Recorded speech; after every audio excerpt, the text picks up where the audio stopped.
ఏం దొరుకుతాయి?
వస్తుంది మేడం.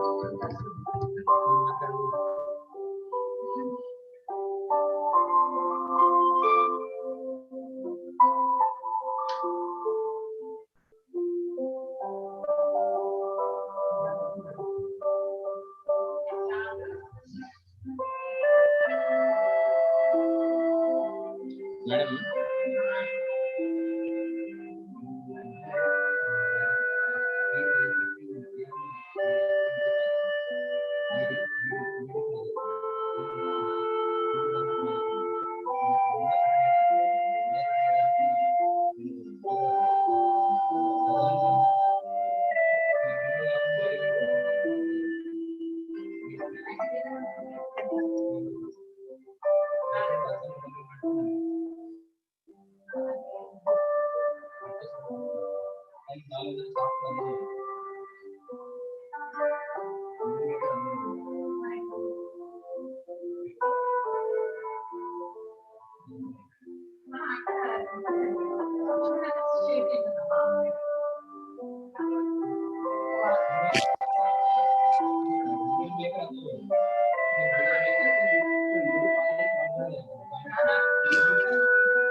మనకు జూమ్ లో నడుస్తూ ఉంటుంది. ఇప్పుడు మనం విండో చేంజ్ అయినా పాస్ అవుతుంది. వీడియో కాల్ చేసేటన్నా మన బ్రౌజర్ బ్రౌజర్ ఉందా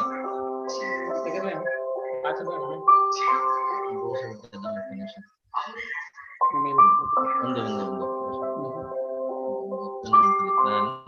ఉంది ఉంది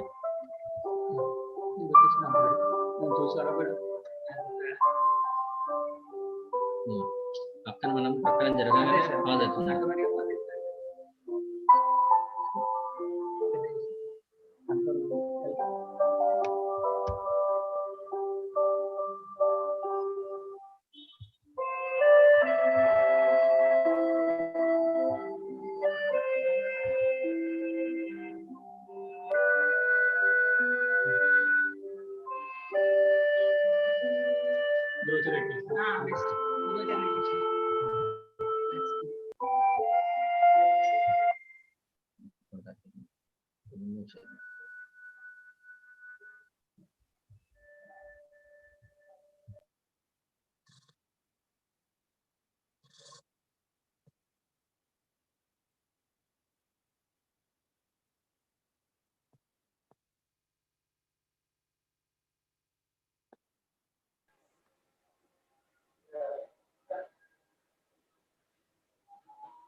Voice will not clear.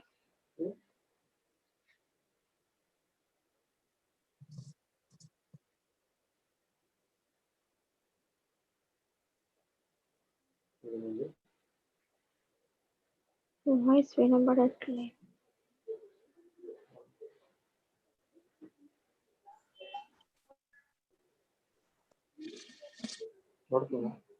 Kadapa.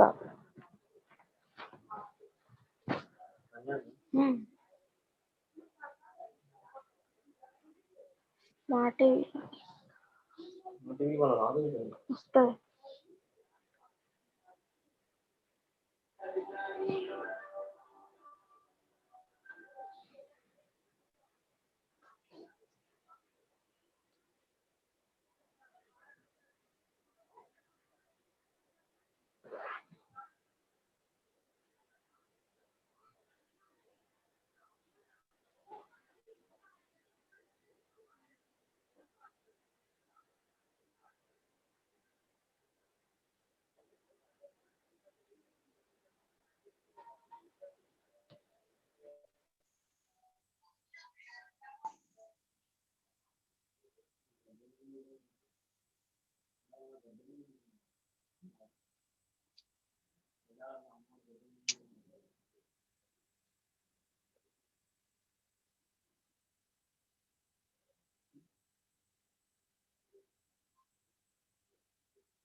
తారికి నా ఫోన్ ఏమో చూడడానికి లేదు.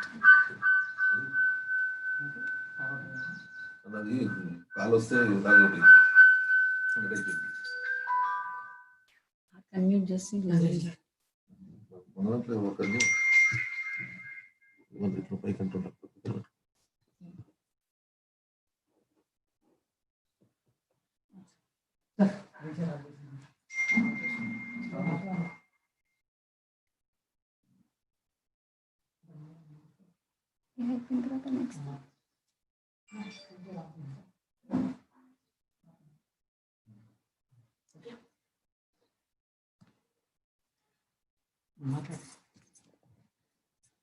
A very good morning to all. This is Dr. M. Sarasija, Assistant Professor Chemistry and Principal, University College of Science, Satavahana University, Karimnagar, Telangana State, India. I am very happy to share with you all that there is a huge response for this webinar. Our thanks to you all for registered delegates supporting this international webinar on role of chemists in discovery of drug and vaccine for COVID-19. On behalf of chemistry department and my own behalf,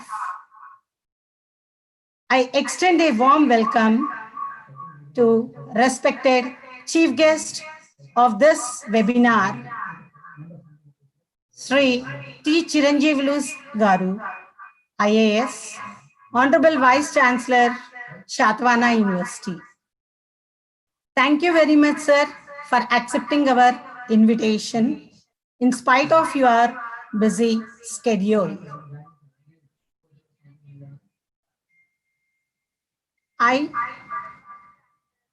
A warm welcome to distinguished special guest, T. Bharat Sir Garu, Registrar Satavahana University. Thank you very much, sir, for accepting the invitation.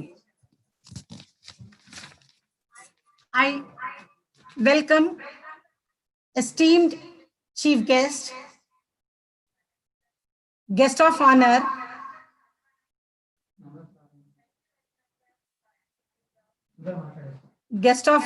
Professor B. Manohar Garu, Dean Faculty of Science, Satavahana University, and President, Usmania University Teachers Association. Thank you, sir, for accepting our invitation. It gives me a great pleasure to extend very warm welcome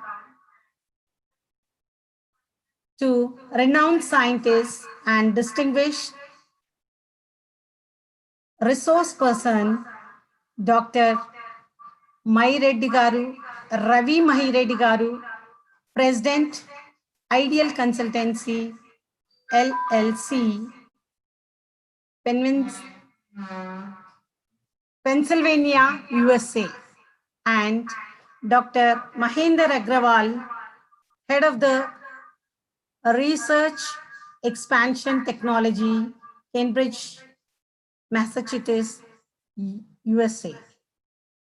I welcome esteemed faculty members of Satavahana University and other universities and colleges. A warm welcome to distinguished delegates of India and abroad. I welcome the guests, invitees, and technical team members. Thank you, one and all. Now there is a prayer song. Please rise for the prayer song.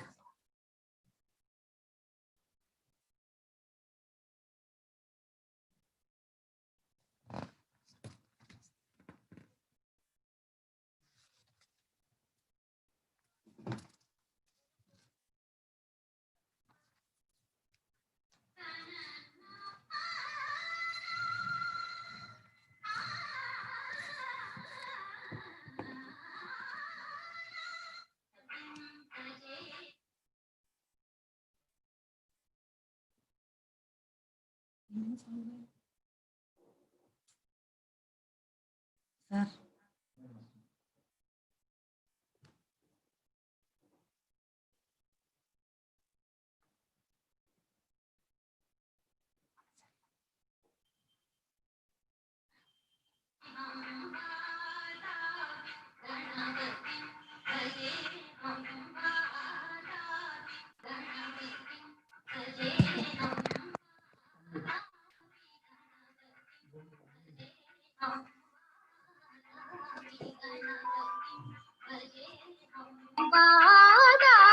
गणपतिं भजेऽहं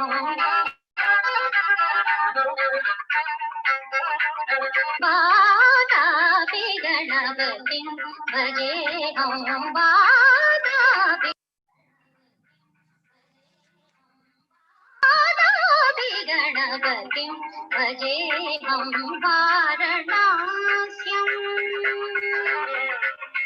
वारणास्यं वरप्रदं वारणास्यं वरप्रदं श्रीवादापि गणपतिं भजेऽहम्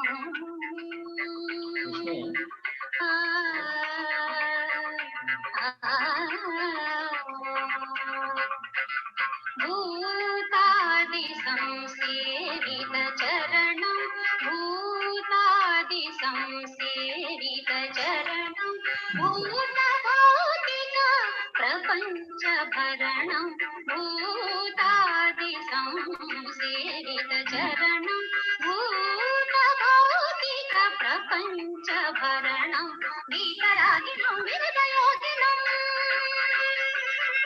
वीतरागिणं विरतयोगिनं विश्वकारणं विघ्नवारणं वीतरागिणं विरतयोगिनं विश्वकारणं विघ्नवारणं वादापि गणपतिं भजेऽहं वारणास्यं वरप्रदं श्रीवादापि गणपतिं भजेऽहम्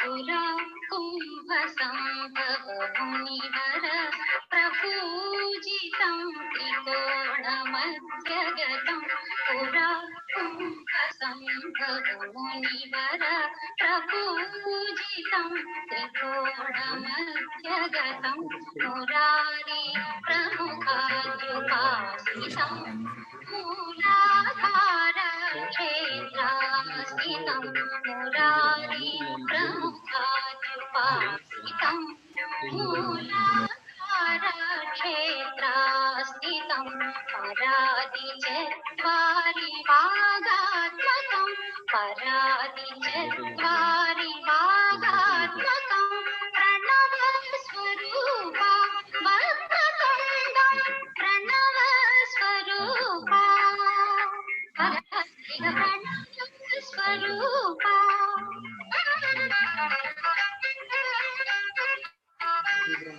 सरि सरि ग पनि पनि पग पग पग रि ग पगरि सरि ग प सनि पग पनि ग सनि पग प्रणव स्वरूपा.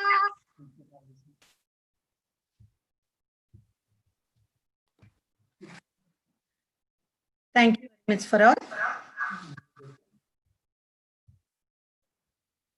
You all know very well that COVID-19 is a infectious disease caused by SAR coronavirus 2. It was first identified in December 2019 in Wuhan City, China, and it is resulted in an ongoing pandemic, COVID-19. As of today, more than 24 millions of corona cases has been reported across more than 200 countries, resulting more than 7 lakhs deaths. India presently is in third highest COVID-19 case in the world. In Telangana state, about 1 lakh COVID-19 cases has been reported. Till today, there is no specific drug or vaccine for COVID-19 except recently released vaccine by Russian without undergoing the third clinical trials. Many people are eagerly waiting for specific new drug and vaccine for treatment of COVID-19. Chemists play an important role in discovery of drug and vaccine. Worldwide, a large number of chemists are involved in discovery of drug and vaccine. On the eve of birth centennial celebrations of Sri P.V. Narasimha Rao Garu, former Prime Minister who hails from Karimnagar district, the Department of Chemistry, Satavahana University is organizing an international webinar on role of chemists in discovery of drug and vaccine for COVID-19 with a view to know a recent development in discovery of drug and vaccine for COVID-19.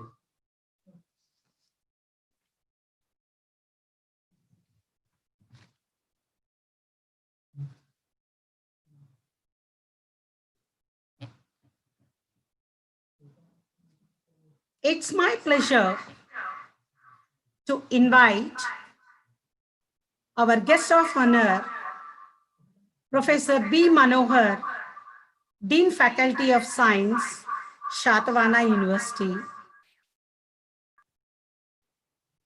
Sir is MSc, PhD, and PhD in heterogeneous catalysis, and done his postdoctoral research at University PETM Curie in Paris, France. He has joined in Osmania University in 1997 as assistant professor of chemistry. He has 23 publications in reputed journal and 2 patents in his credit. He has completed 1 research project. Presently, Sir is working as professor at University College of Science, Department of Chemistry, and also president of Osmania University Teachers Association. I request Ganesh to give bouquet to Sir. Ganesh.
I request Vijay to give a bouquet to Manohar sir. Now I request Professor B. Manohar Garu to address the gathering.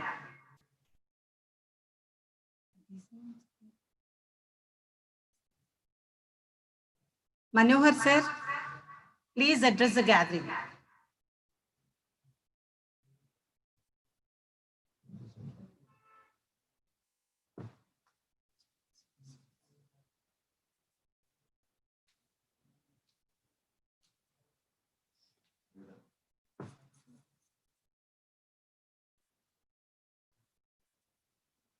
Manohar sir.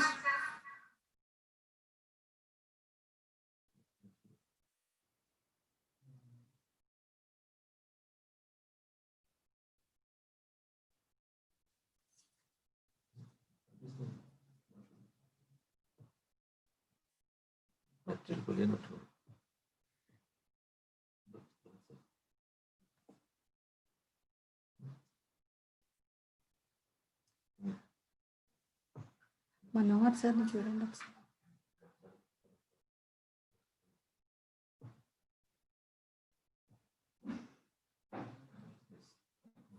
Sir.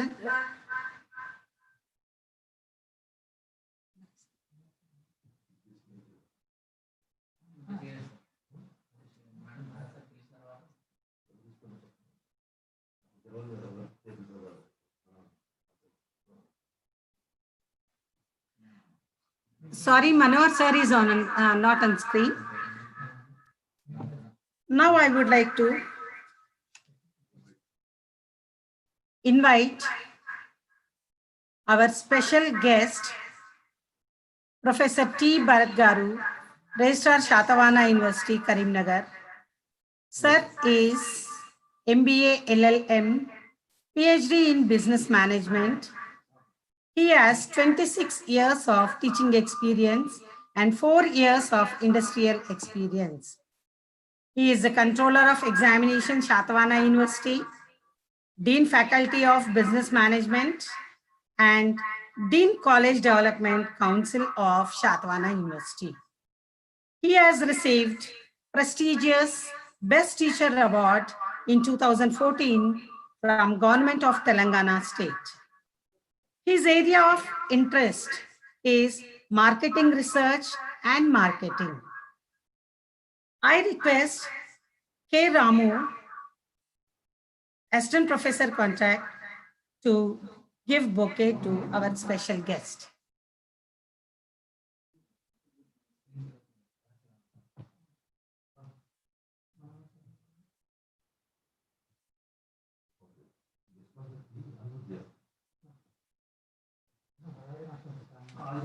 Thank you very much. Now I request our special guest, Bharat sir, to give his message on this webinar.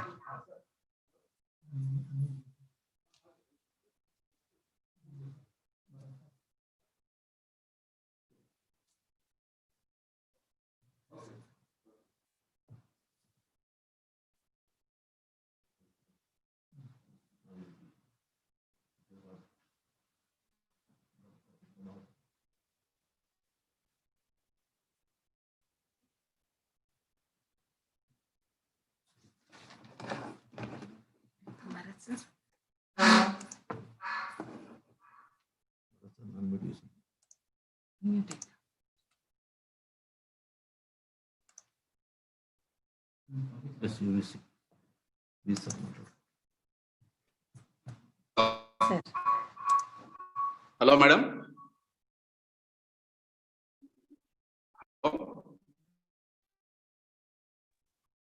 Please address the gathering, sir.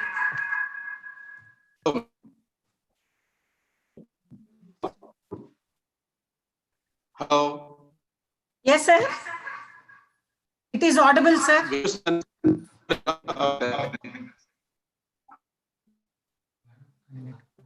Congrats, Department of Chemistry, particularly convener Sarasija Garu, for organizing this international webinar on a particular important topic that is the context, very important in the present context. That is the discovery of drug and vaccine, the role of the chemistry. I think it is very relevant and it may help and educate all the participants. So I think may contribute to the knowledge of this area by organizing this important webinar on the topic. I congratulate and thanks all the participants. I hope this will be successful and the participant will get benefit out of this. And also I would like to thank the main speakers on behalf of myself and on behalf of the university, Satavahana University. Thank you, sir. Thank you very much.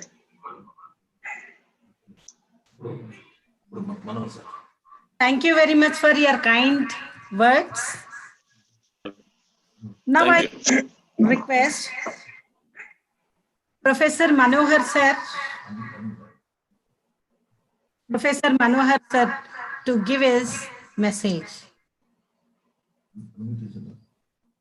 Good morning to everyone. Madam, am I audible, madam? Yes, sir. Yes, sir.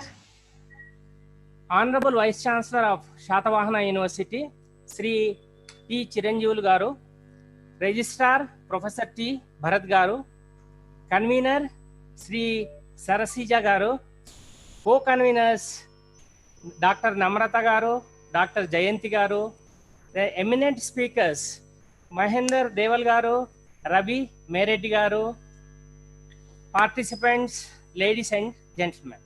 At the outset, I congratulate Chemistry Department of Satavahana University for organizing this webinar on role of chemists in discovery of drug and vaccine for COVID-19. So they have chosen a relevant topic in the present scenario. So this webinar is the order of the day, and webinars help us to keep connected, and with these webinars we can sit at home and we can listen to eminent speakers from all over the world. So this is the advantage. And today this COVID-19 has impacted every life of every walk of life, the life of people of every walk of life. And this COVID-19 has impacted restaurant industry, you can say, then the sports industry, aviation industry, whatnot, everywhere. Then education is the most impacted one here. So we do not know when colleges are going to open, when universities are going to open. So this has been a $1 billion question in India, I can say here. So here we need a vaccine for this COVID-19 to lead a normal life in India. So for that, yesterday our Honorable Prime Minister has said that our scientists are working relentlessly to get a vaccine for this COVID-19, and we have been successful. That is, our Prime Minister said that shortly we are going to give vaccine to the world. So here, chemists plays an important role in finding a vaccine or a drug for this COVID-19 here. So if you look at our disinfectants, or if you look at sanitizers, PPE kits, all these things, because of the efforts of chemists only, we are able to have that one. So as all of us know that in COVID-19, the protein will have RNA. Above that, we have a lipid layer. So we have to destroy that lipid layer. So for that sake, we use some base. So this is this knowledge is given by our chemists only. So here, when you use a soap for hand washing, or when you use a sanitizer, it destroys the layer, that is lipid layer present on that protein. So with that, we are able to kill the virus. So here, chemist plays important role. And coming to treatment also, here we have only remdesivir is the only drug which is used for the treatment of COVID-19 presently. So this was discovered for Ebola in 2014. So chemists, what they do is, we cannot start from the scratch. So what we do is, whatever drug is available, we try to use that drug. So we are using remdesivir here. So here, this chemistry helps us in understanding, that is, virus structure to pathogenesis. Then isolation of the vaccine is also possible from chemistry only. Chemistry helps us in getting some materials and to discover the techniques also for basic research. So all of us are aware that nanoparticles can be used to identify these viruses and bacterial material also here. So our present honorable Prime Minister yesterday said that research and innovation is the way forward, and lot of importance is given for this research and innovation. I feel that the chemists should come forward and lead from the front, and they should discover a drug or a vaccine to treat COVID-19 for the well-being of the mankind here. So by discovering this drug or a vaccine, so all people in the world can live it a normal life. So I feel that so our organizers have selected a relevant topic, and with this we can upgrade and update our knowledge also. With these few words, I thank our organizers for this opportunity, and I wish them all success in this webinar. Thank you very much, madam. Thank you very much, sir, for your valuable message. Thank you very much. And next, I would like to invite our today's chief guest. It's my pleasure to introduce our esteemed chief guest of today's webinar, Sri P. Chiranjeevulu sir, IAS, is Vice Chancellor of Satavahana University and Commissioner and Inspector General of Registrations and Stamps of Telangana government. He hails from Nizamabad district. Up to undergraduation, his education is in Nizamabad district. His post-graduation is from Osmania University. Presently, he is pursuing his PhD from Kakatiya University.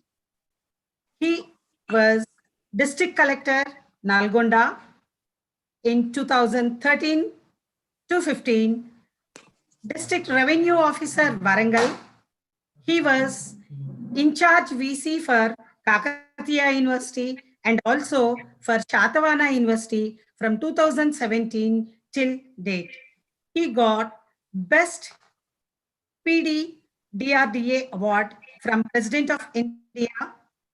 He is, with this few words, I request our dynamic Vice Chancellor, Sri P. Chiranjeevulu sir, to give his message on this international webinar. Thank you very much, sir. Good morning to all of you. Raju to booking. Sir, just receive a bouquet from us, sir.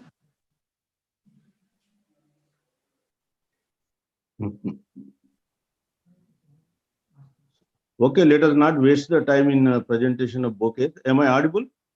Yes, sir. Yes, sir. Okay. Good morning to all of you. In fact, it gives me immense pleasure in participating in this international webinar as chief guest. At the outset, I want to congratulate the chemistry department for organizing this international webinar. So already speakers have spoken about the COVID-19 and its impact on the mankind. So all of you know that since ages, leading in discovering several medicines to the diseases from which human beings are healing. You might be knowing that our Vedas, the fourth Veda, Adharvana Veda, which speaks about the medicines only, and we have contributed biggest great surgeons to this world, Dhanvantri and Susruta also. We have a great tradition that I want to emphasize. And even now also we are the pharmaceutical capital of the world, and particularly Hyderabad contributes a lot of pharmaceutical medicines to the world. So the chemists, that today's topic is the contribution of chemists to in discovering the medicine or a vaccine for this COVID-19. So all of you know that human beings are threatened by the this virus attacks.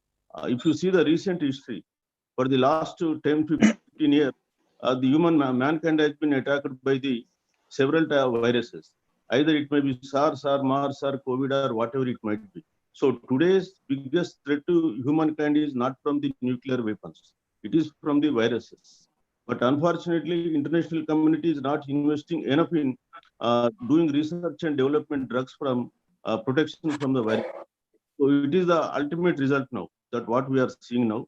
Even if we discover or invent a drug for this COVID-19, there is no guarantee that tomorrow another virulent form of virus won't come. So now this is the need of the hour for the entire mankind and also entire world. Particularly the countries which are economically well-to-do, they have to spend their lot of money and they have to focus on developing drugs and also virus and also vaccine for the protection of mankind. Otherwise, we will have to lose lot of things. So all of you know that how this COVID-19 has made us virtually prisoners in our own house. Today, thanks to technology, we are now meeting and conducting these virtual meetings, conferences. Otherwise, how our life we will never imagine, and it would have definitely much more miserable. So now the world community has to focus on not only for discovering antiviral drug or vaccine for this COVID-19, but we have to be prepared to face these kind of viruses in future also, and we should also be prepared. So then only our ultimate objective will serve. So because this is an international webinar, people participating from across the globe, and also we have very good eminent speakers now. So you must now focus on the development of drug, and universities have to play a vital role in research and development. And particularly, we should have a multidisciplinary approach now. So exclusive domain of one particular science of knowledge. So now all the people to come together and join hands and fight against this COVID-19, and also we should be prepared to face these kind of viruses in future also. Then we will be safe, and I request all of you to not only focus on this, but also as an academic community and also research community, be prepared for also to develop some vaccines, even if any future virus with more virulent form comes.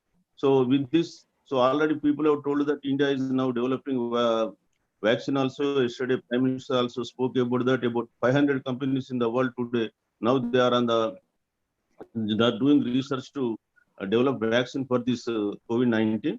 So definitely mankind will overcome this problem. This is not first time world is facing it, but the problem is that today's world, it's a globalized world. Previously, when influenza came in early 19th century or 20th century, in 1911, 12 time, so it was time at the time world was not connected like now. So that is the reason today this within 3 months this has spread the entire world. So next next time also to be prepared for to face this kind of viruses. So I request all of you to focus discovering or inventing virus vaccine for this, and also suggest ways and means to how to fight the coming viruses. Also, definitely man may get these kind of viruses, and we should be prepared to face those kind of things. And I thank one and all for participating in this. And definitely this webinar will enrich our knowledge and also will motivate us to work more, cause of the mankind. Thank you for giving me this opportunity.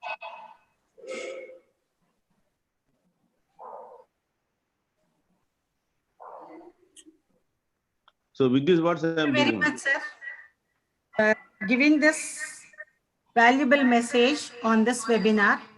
Thank you very much. Now, I would request all of our chemistry department to give bouquet to Dr. Professor Manohar, sir. Memento. Memento to Professor Manohar, sir.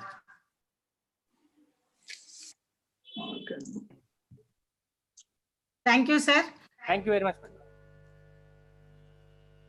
And our special guest, Professor Bharat, sir, please accept our memento.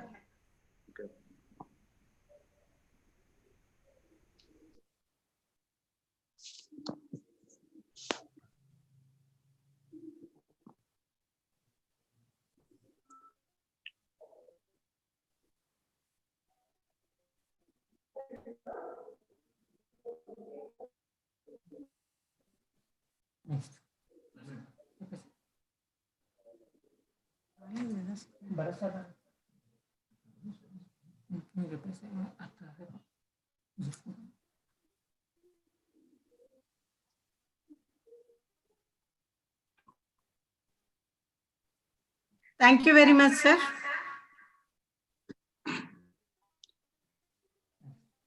Now I would like to request our chief guest to accept a memento from our chemistry department.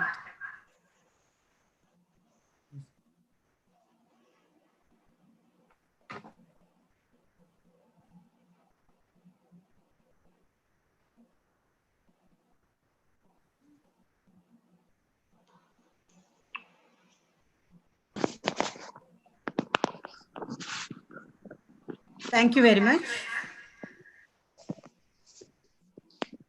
Now I request Dr. Jayanti, Assistant Professor, Department of Chemistry,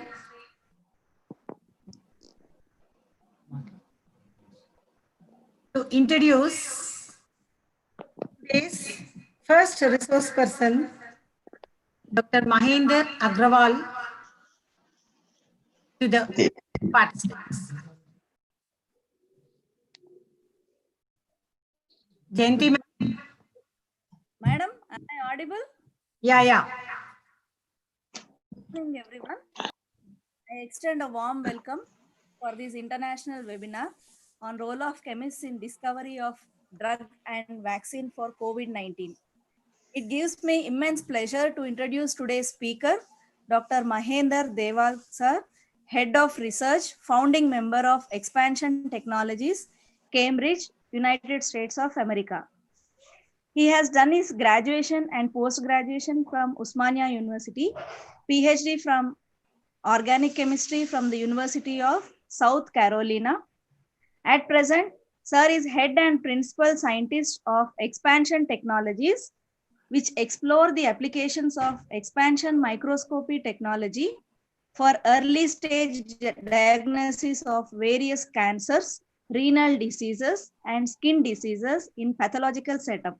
He is also a postdoctoral fellow in medicinal chemistry from Wayne State University.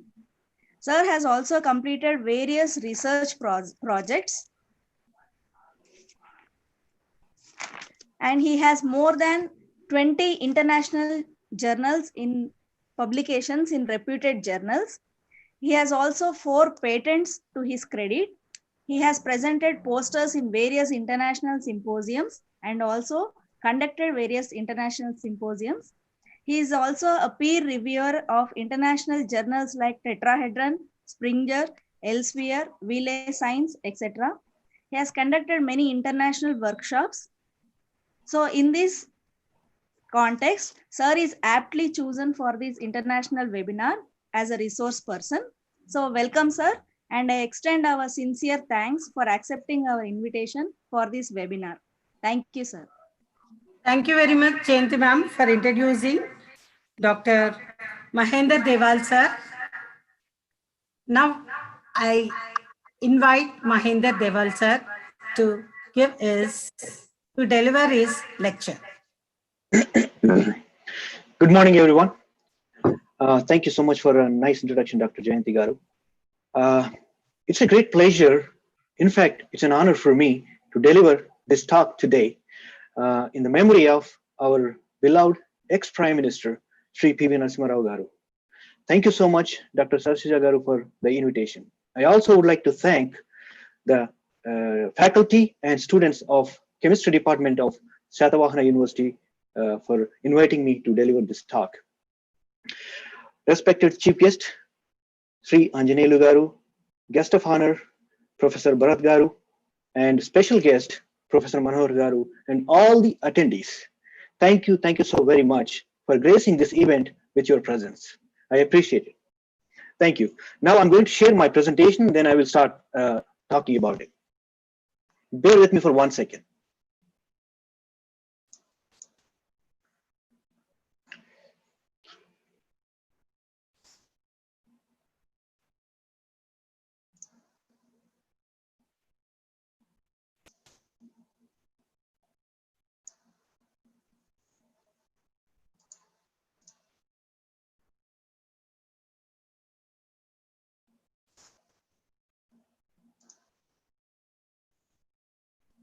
Can everyone see my presentation? Just say yes to someone. Yes, sir. Okay, thank you. So the title of today's talk is, my talk is COVID-19, a pandemic of coronavirus, progress in therapeutic and vaccine developments. In first half of the talk, I'm going to discuss about coronavirus evolution and infection mechanisms, and also I'm going to talk about the components of immune system, how they fight with the virus infections. In the second half, I'm going to discuss about therapeutic and vaccine developments, various different methods that are used to develop vaccines or therapeutic drugs, and also I'm going to give few examples what the stage they are and progress in their development as well. COVID-19. 5-letter, 2-number word has been shaking the world from past 8 months. What is this COVID-19? COVID-19 is an infectious disease caused by most recently discovered novel coronavirus. The symptoms, it starts with most common symptoms such as fever, dry cough, and tiredness, cold, etc. As time passes, new symptoms of this coronavirus infection are discovered, such as losing smell and taste. As it gets more and more severe, it may cause pneumonia, severe acute respiratory syndrome, SARS. That's why this virus is also called SARS coronavirus, which causes organ failure such as kidney and lung, ultimately leading to the death. When I said novel coronavirus, why this is called novel coronavirus? Is there any other coronavirus are existing in the world? Let's take a look at the history a little bit. Coronaviruses, one second. Yeah, the human coronaviruses are described in 1960s. Here I have listed 4 serotypes of human coronaviruses that are discovered in 1960s and early 2000s. All these coronaviruses are originated from either bats or rodents, but they are transmitted to the humans via intermediate hosts, such as camels or cows.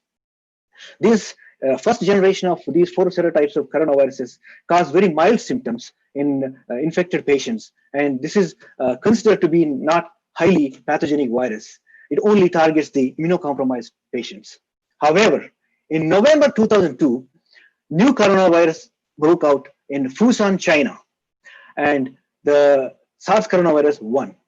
The source for this SARS coronavirus 1 is also bats, but it transmits to humans through intermediate host civet cats or raccoon dogs. And this infection spread out only 5 continents or 30 countries. That's why World Health Organization announced it as an epidemic, not a pandemic. And the infections mild to severe infections may cause from this coronavirus 1 infections, SARS coronavirus 1. Approximately 8,000 people from these 30 countries were infected, and 800 of them have declared dead. Also, in 2012, another coronavirus, Middle East Respiratory Syndrome coronavirus, broke out in Saudi Arabia. This was also spread only 27 countries. Again, this was also announced by World Health Organization as an epidemic, not a pandemic. Source of this coronavirus is also bats, but intermediate host is different, dromedary or Somali camel.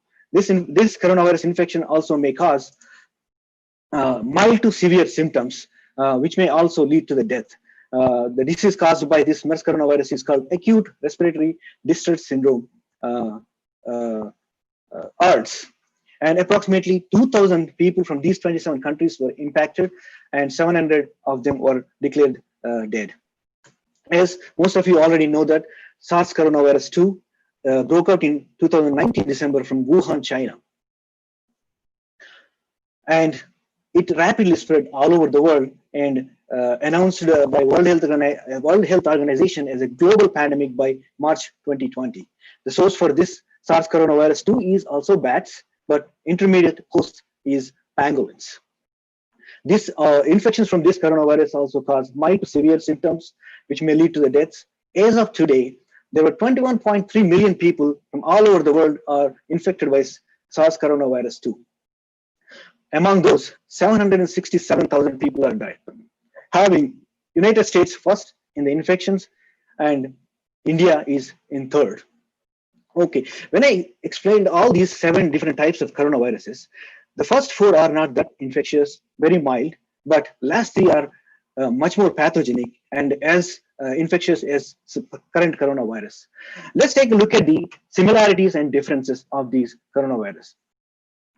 So, one of the most important similarity of these 3 coronaviruses, SARS-1, MERS, and SARS-2, is the genetic information. Genome, 90 to 95% of the genome matches with bat coronavirus. That's why these are all evolved from bats. And the 80% of the genomic information of SARS coronavirus 2 matches with SARS coronavirus 1. Like these 2 are the brothers. Only 50% of the genome information of SARS coronavirus 2 matches with MERS coronavirus. Like these 2 are the cousins. And another important difference between SARS and MERS coronaviruses is the receptor that they attach to enter into the cell, human cell. For SARS coronavirus 2, SARS-1 is ACE2, angiotensin converting enzyme 2.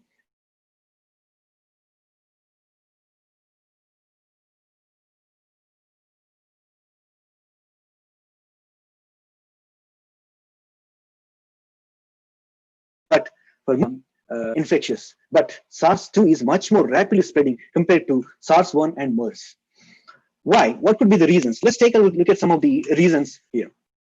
Primary spread of this coronavirus to SARS coronavirus 2 is from person to person, coughing, sneezing, or speaking, the respiratory droplets, and also aerosols. And it also has another reason, which is secondary spread, contaminated objects or surfaces. If you look at the table here, I have listed the stability of SARS coronavirus 2 on various surfaces at various temperatures. At 4 degrees centigrade, which means in the fridge, the SARS coronavirus is active up to 2 weeks. At 37 degrees centigrade, approximately the body temperature, not inside the body, outside the body, it is active up to 2 days.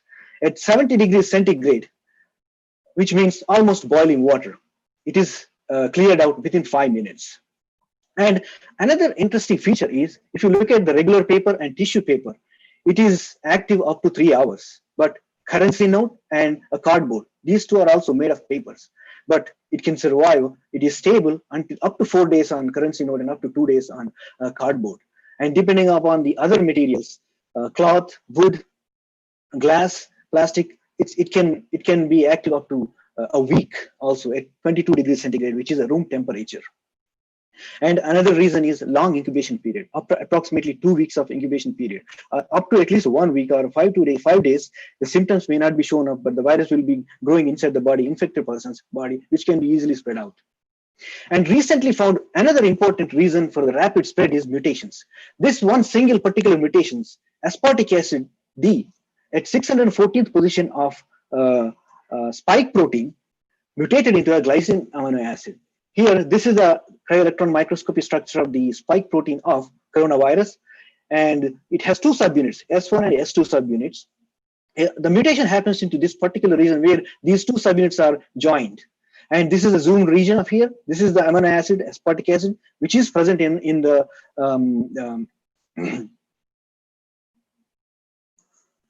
wild type coronavirus. But mutated coronavirus has the glycine amino acid. If you look at this data here, from January, since the virus infection started, the genome sequencing was done on the viruses that collected from the patients. In January, there is no mutation. Only aspartic acid was present in the spike protein of the viruses that was detected in the patients. In February, also 0% mutations, but it started mutating in March and also spreading fast from March onwards as well. 26% of the virus has glycine mutation. In April, it went up to 65. In May, it up to 70% of mutation. What this mutation does is it gives much more stability to the spike protein, and more protein is incorporated into the virus particle so that it can interact with the human cells and infect much rapidly and much faster. So what is this coronavirus? Let's take a look into the much more deeper look into the parts of the coronavirus. Once Peter Madower, he's an immunologist and a Nobel laureate, defined virus as simply a piece of bad news wrapped up in proteins. Exactly. Like living cells, viruses contain genome. It could be RNA, it could be DNA. In coronavirus case, it is a large single-stranded positive RNA. Large RNA is securely encapsulated by nuclear capsid protein. If you look at this is, and also another unique property of this virus is this RNA genome is very well securely spirally wrapped up by nuclear capsid protein. This is a unique feature for the coronaviruses only. Not other RNA viruses have this kind of feature. It also has a very strong, well-developed structural proteins like nuclear capsid protein, membrane protein, envelope protein, and spike protein. Spike protein is also a unique feature of these coronaviruses, not other RNA-viruses. Coronavirus uses this spike protein to enter into the human cell to make it more, to replicate more and more. Unlike living cells, the viruses in general does not divide into 1 to 2, 2 to 4, or 4 to 16 like that. It is completely different. Mechanism is completely different, and it requires a host cell to be active and replicate itself. This coronavirus belongs to zoonotic virus family. That means it exists in the animals, but it infects animals to animals, animals to humans, humans to humans. When I say this spiral genome, uniqueness of the spiral genome, let's take a look into the much more details of the genome. As I mentioned, it has a large genome with approximately 30 kilo base pairs of nucleotides that encoding 29 proteins. This is a genomic map in 2D map, which may be divided into two parts. First part has two open reading frames that encodes 16 non-structural proteins. And second part has 4 structural proteins and 9 accessory proteins. What do they do? What are the functions of these proteins? So among all the 16 non-structural proteins, only few of them are very well characterized. Some of them are still, we do not know what their functions are. Among those, 2 proteases, NSP3, NSP5, are very well characterized. And another enzyme is RNA-dependent RNA polymerase, NSP12, which is called replicase. This is also another unique enzyme that only coronaviruses have. What it does is it transcribes the positive sense RNA into a negative sense RNA so that the cellular enzymes can make more and more of that RNA. Also, it takes the help from NSP7, NSP8. NSP1 also has recently discovered that it suppresses the immune response from the human body. I will explain you that in my upcoming slides. The functions of accessory proteins are not clearly known, but the structural proteins have very unique functions. Nuclear capsid protein provides the security to the genome, very well nicely wrapped in it. And spike protein is very important to enter into the cell. Envelope and membrane protein together, they coordinate to give a stable structure to the virus. Now, let's take a look at the cell entry mechanism. So this is the cell membrane of the human cell. As I mentioned in my previous slides, the spike protein attaches to the ACE2 receptor on the human cell. Once it attaches, an endosome will be formed. And once the endosome is formed, the spike protein fuses into the viral cellular membrane and releases the RNA from the virus into the cell. Entire this process is called endocytosis. So here, if you look at this cartoon, which clearly shows the interactions between the spike protein of virus and ACE2 receptor of a human cell. The spike protein, this is the 2D map, which has 2 subunits. One is S1 subunit, this part here, and S2 subunit. In this huge protein, this particular small region, which is called receptor binding domain, plays a very important role in attaching to the ACE2 receptor. Once the virus releases the RNA into the human cell, immediately human cell enzymes, what they do is they translate the open reading frames into functional non-structural proteins, the proteases and replicase. Once the replicase is made, it started transcribing the positive sense RNA into a negative sense RNA. And once again, the cellular enzymes transcribes these negative sense RNA into much more and more RNA, then makes the components like structural protein RNA and accessory protein RNAs, which will be translated by, again, human cell enzymes and transported to their respective places, such as endoplasmic reticulum and Golgi body. Where they mature, they basically refine, and the virus assembly process will takes place at the membrane of the Golgi or endoplasmic reticulum. All the structural proteins will start incorporated to the membrane, and RNA comes from the cytoplasm. Then the functional virus will be developed, assembled, and an endosome will be formed. Then exosome will be formed. Then the virus will be released into the outside of the cell. The process is called exocytosis. So when a virus enters into the human body, the first thing that the human body does is activates the immune system. So let's take a look at the immune system.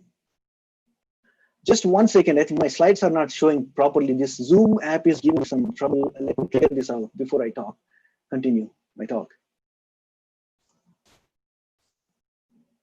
All right. So the human immune system, in humans, we have two types of immune systems. One is innate immunity. The second one is adaptive immunity. Every individual has innate immunity by birth. This is a frontline defense which reacts non-specifically, attacks the infections, goes to the infection site and attacks the virus or any other foreign particle or bacteria, anything comes into the body.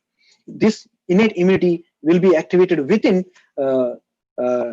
hours. Maximum it takes only 12 hours. Within like 5-6 hours, it will be activated to clear out the infections. And adaptive immune system is like a backup defense. It requires antigens. It's a specific defense, a specific response it has based on the antigen molecules. It will be activated slowly, but once it is activated, it will last long time, months to years. And also, adaptive immunity does not come by birth. It has to be developed as the human grows. And that's why, even though the innate immunity and adaptive immunity very well developed in adults, but older generations, with people with more than 60 or 70 years, their functions will be slowed down because of the age-related issues, age-related properties. That's why the older people are much more prone to the infections of this coronavirus too. There is always crosstalk between innate immunity and adaptive immunity to fight with the infections or viruses or bacteria. Innate immunity.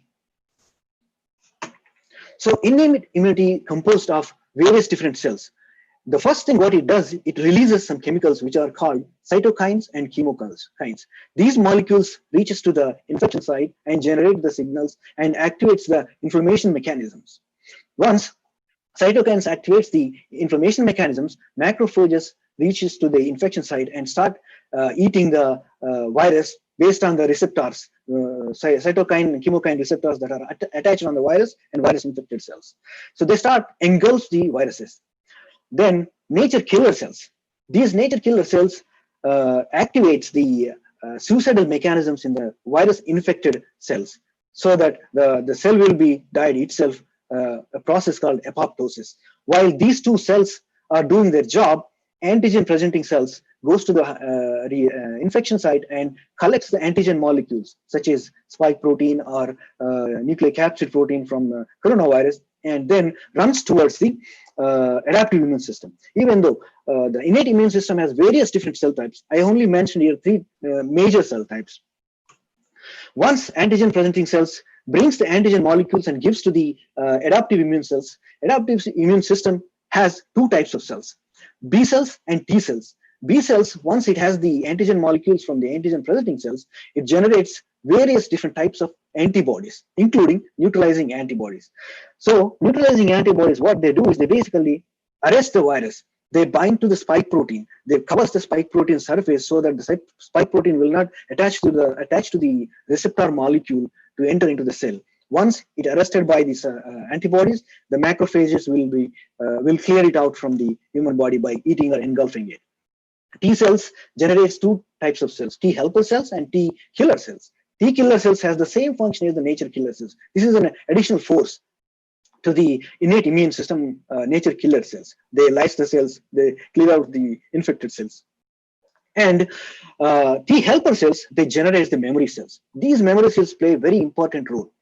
What do? Is they remembers the characteristic features of that particular virus and stay in as a reserved army. And they also remembers how to fight with that particular virus. These are called memory cells, and they once they are generated, they last months to years. However, even though the innate immunity and adaptive immunity perfectly works to clear out the virus, but somehow coronavirus escaping it. There are various hypotheses are discovered how this coronavirus escapes from the immune attack. The very first thing what it does is it sends the wrong signals to the immune system so that they release a flood of cytokines, which is called cytokine storm, that activates lots of inflammatory pathways, inflammatory mechanisms, which causes damage to the tissue. The tissue damage causes organ function failure. Once organ failed, multiple organ failure leads to the death. So there are various hypotheses are developed to explain how the SARS coronavirus 2 escapes from the immune system. There is some of the literature suggests that accessory protein may be helping the virus to escape from immune attack. And other second hypothesis is the conformational flexibility of the spike protein. This is the cryo-electron microscopy structure of spike protein. This is S1, S2 subunits. This is the RBD, receptor binding domain. So if you look at that, receptor binding domain is in a standing position, which is an active form of the spike protein. But the second form, it has a kind of a sleeping position. This is inactive form. So when immune system is searching for the virus antigen, it goes down into this inactive form so that it escapes from the immune system attack. The third hypothesis is sugar coating of spike protein. Spike protein is decorated with N-glycans. N-glycans are nothing but multiple sugar molecules forms a glycan which attaches to the surface of the proteins that gives stability to the proteins. So spike protein has approximately 24 to 27 N-glycan sites, which completely covers the spike protein so that it will be escaped from the immune attack. Recently, last week, a study was found that NSP1, non-structural protein 1, binds to the ribosome tunnel where mRNA is translated into the protein. So it inhibits the mRNA translation of immune system proteins. That's how it's blocking the to generate the immune components and escaping from the immune system attack. If you look at this is the tunnel where mRNA, orange color mRNA is being translated, but this purple color NSP1 binds right in the middle of the tunnel so that RNA cannot translate and release into the endoplasmic reticulum or in the bloodstream. So when the virus takes over the immune therapy, immune system, we need additional force, additional material to support the immune system. That's where vaccine and therapeutic development comes into the place. So to protect from the viruses, we have two options. One is vaccine. Vaccine, it only prevents, it's a preventive measure. It can prevent the virus infection, but it does not cure the disease that caused by the virus. And to cure the disease caused by a virus, we need treatment options like antiviral therapies, antiviral agents, antiviral drugs. So first, I'm going to discuss about the vaccine. What is a vaccine? How it works in the human body. Then what are the stages, development stages of a vaccine or a drug molecule. Then I will go into various different methods of vaccine development and with an examples I will give. So vaccine is nothing but, it could be a virus, a part of a virus, or a protein of a virus, or RNA or nucleic acid of a virus that will be injected as a vaccine into the human body to initiate the immune response. Basically, the vaccine strengthens of the adaptive immune system. As soon as it is injected, the antigen presenting cells collects the antigen molecule from the vaccine candidate and reaches to the adaptive immune system to generate the memory cells and neutralizing antibodies. The memory cells, as I mentioned, they stay in the body for months to years to fight with the infection. When the real virus comes into the body, the memory cells will be activated and neutralizing antibodies will be activated and reaches to the infection site and clears them out quickly and soon. That's why vaccines are kind of preventive measures. So there are two stages in either vaccine or a drug molecule development: preclinical stage and clinical stage. In the preclinical stage, the drug or the vaccine is developed in the lab and tested in the human cells using the pseudoviruses, then tested in the animals for safety and efficacy. Once it passes the stage, it probably a couple of healthy individuals can also be tested in the preclinical trial. Once it passes the preclinical stage, it moves into the clinical stage.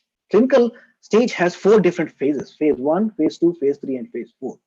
In phase 1, approximately 20 to 80 volunteers will be given the vaccine or drug to test safety and various different doses. And approximately 70% of the candidates passes phase 1 stage, phase 1 to go to the phase 2 stage. In phase 2 stage, more than 100 people will be tested for efficacy or side effects of that particular vaccine candidate. Approximately 33% of the candidates that reach to phase 2 will be moved on to the phase 3. And phase 1 and 2 will be only tested healthy adults, healthy individuals between the age groups of 18 to 55 only.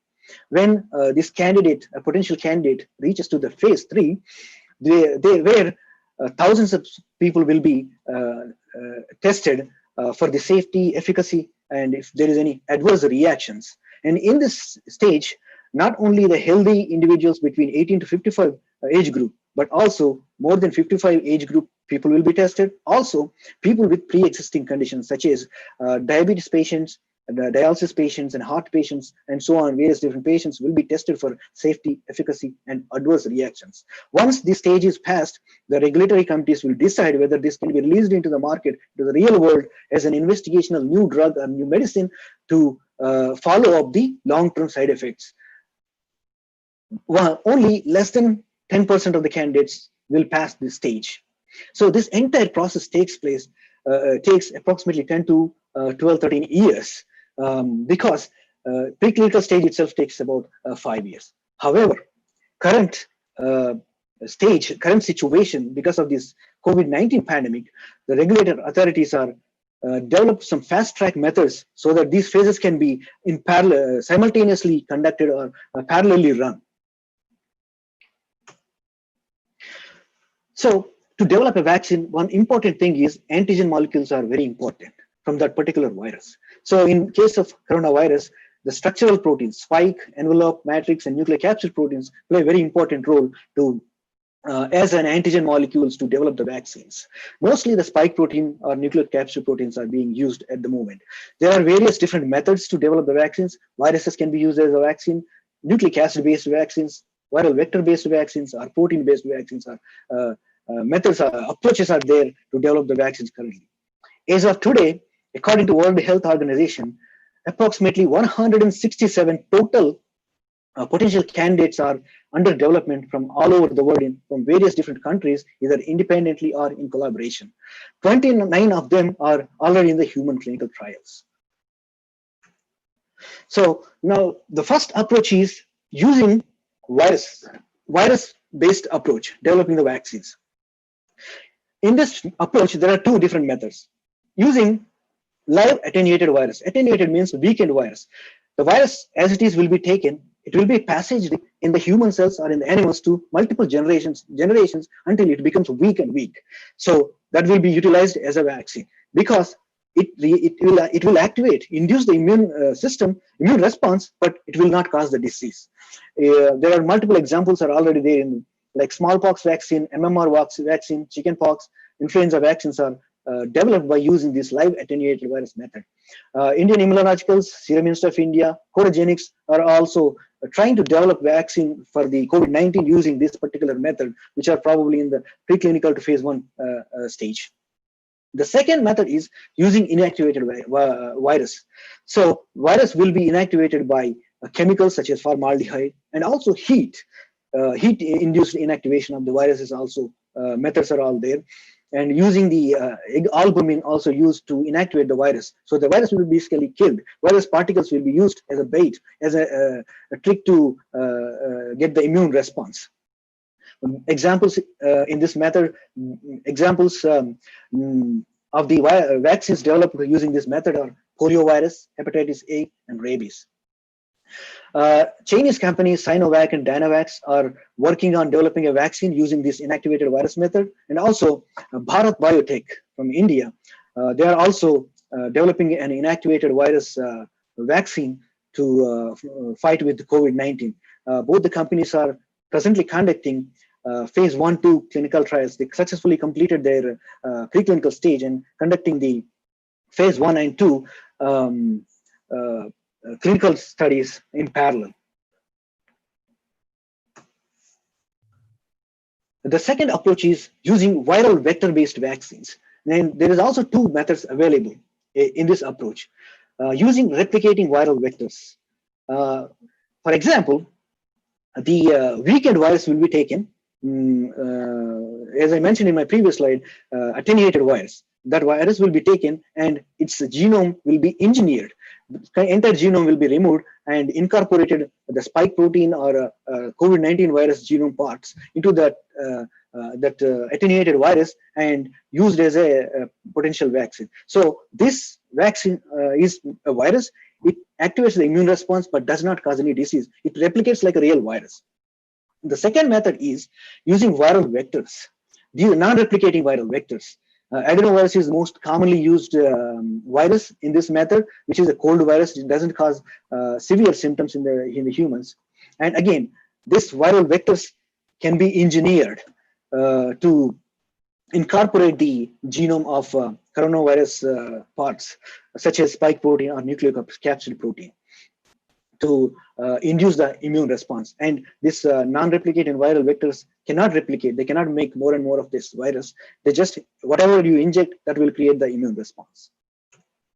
So Cansino Biologics, a company from Chinese company, first company which successfully completed the preclinical stage by February. The virus detected in December. By February, they completed the preclinical stage and they entered into the phase 1 clinical trials by March. Presently, they are using adenovirus type 5 serotype as a vector, and they're using the entire spike protein genome engineered into this 85 adenovirus vector to develop the vaccine. Presently, they're conducting phase 1-2 clinical trials simultaneously. They also, a good sign is they also released some interim data. Approximately 80% of the participants reported systematic reactions, mild reactions such as pain, fever, fatigue, headache, and muscle pain, and so on, which are resolved within 48 hours. That is a good sign. It's not a bad sign. So it has a good safety profile, and there is no serious adverse events were found when these vaccines tested in the healthy individuals. It induced the immune response within 14 days and retained up to 28 days. This is just interim data from 100 patients, 100 participants. Right now, they are testing this vaccine on 108 in phase 1 and 508 participants in phase 2. Another company, the Oxford University, together with AstraZeneca and BARDA, an American government agency, funding agency, they are also developing a potential vaccine for COVID-19 using a chimpanzee adenovirus. So they engineered the chimpanzee adenovirus using this entire spike protein genome into that, and to develop the potential vaccine for the COVID-19. They have successfully completed their preclinical studies. Presently, they are conducting all 3 phase clinical trials simultaneously. Approximately 1,077 patients in phase 1 and 2, and 12,000 participants in phase 2 and 3. Even there are still more, recruiting more and more people. And they also released interim data from phase 1 clinical trials. When this vaccine is administered 1 to 2 doses, approximately the rapid immune response is induced 91% of the participants, and the memory cells and antibodies that are successfully generated, they are sustained and retained up to 56 days. This vaccine candidate also has a very good safety profile. There is no serious side effect, adverse events were found. There is some transient local systematic reactions were found, like I said, headache, fever, muscle pain, or injection site pain, but these were kind of cleared when paracetamol is used as a prophylactic a day before the vaccine administration. Presently, like I said, they're conducting the 2-3 clinical trials simultaneously in 3 countries, UK, Brazil, and South Africa. The AstraZeneca's goal is to supply approximately around 2 billion doses globally by end of next year. Another company, Janssen, sister company of Johnson & Johnson, also using another adenovirus, which is a 26 serotype of adenovirus vector engineered with the spike protein gene to develop a potential vaccine candidate for COVID-19 infections. They have completed a preclinical stage successfully. Presently, they are conducting the phase 1 and 2 clinical trials, more than 1,000 patients. These trials are already ongoing in USA and Belgium, and they're also planning to conduct in more other countries like Japan, Netherlands, Spain, and Germany. The goal of Johnson & Johnson is to supply more than 1 billion doses globally by end of next year. Second approach is using nucleic acid to develop a potential vaccine for the COVID-19. So this is a 3D model of SARS coronavirus, and this is the cryo-electronic microscopy structure of spike protein, S1 subunit and S2 subunit, and this is the receptor binding domain here. So in this approach, a DNA that either corresponds to entire spike protein or a part of the spike protein, could be S1 subunit or S2 subunit or only receptor binding domain, will be injected straight into the human body. When the DNA goes into the body, the enzymes transcribes it into RNA, then RNA will be translated into the spike protein. When the spike protein is detected by antigen presenting cells, the rapid immune response will be released to generate the memory cells and antibodies. And another approach is using the RNA, same as either RBD, S1, S2 subunit, or entire protein. RNA that encoding the protein will be formulated in lipid nanoparticles. RNA cannot be injected straight and direct. It will be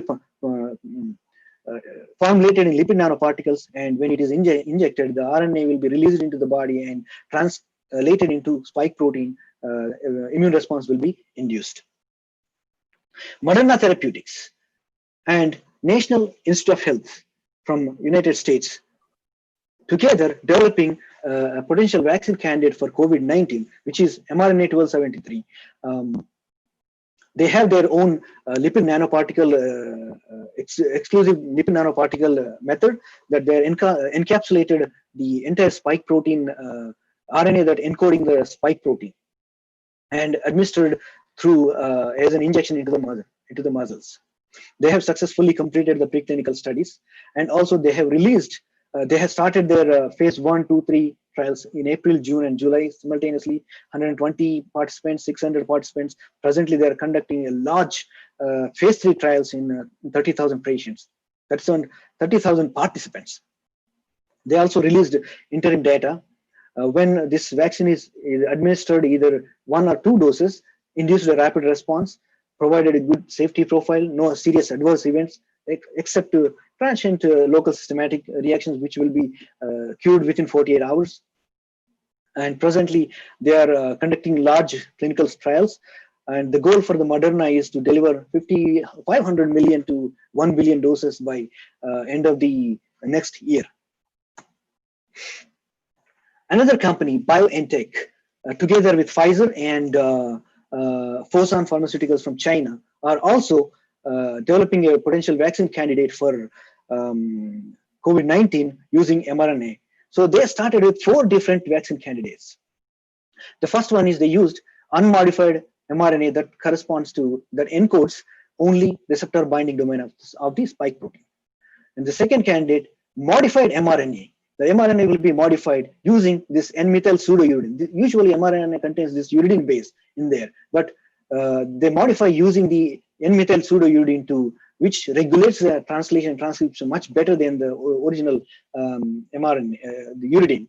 So in the second candidate, they used only receptor binding domain encoding mRNA with a modified base. The third candidate, BNT161B2, this is also modified RNA, but it encodes the entire spike protein gene. The fourth candidate is self-amplifying mRNA of spike protein. All these 4 candidates successfully completed. Among all these 4 candidates, The middle two are successfully completed their preclinical and moved into phase 1. Phase 2 and phase 3 studies are simultaneously in parallel conducted. And a recent report, they also released an interim result with two doses, induced rapid immune response. Cells and memory cells and antibodies are retained up to 43 days. But the BNT161B2 candidate is more ahead of than the 161B1. This is in the third phase clinical trials, currently is ongoing in USA, Argentina, Brazil, and Germany. The goal of Pfizer is to deliver 100 million doses by end of this year and about 1 billion doses by end of next year.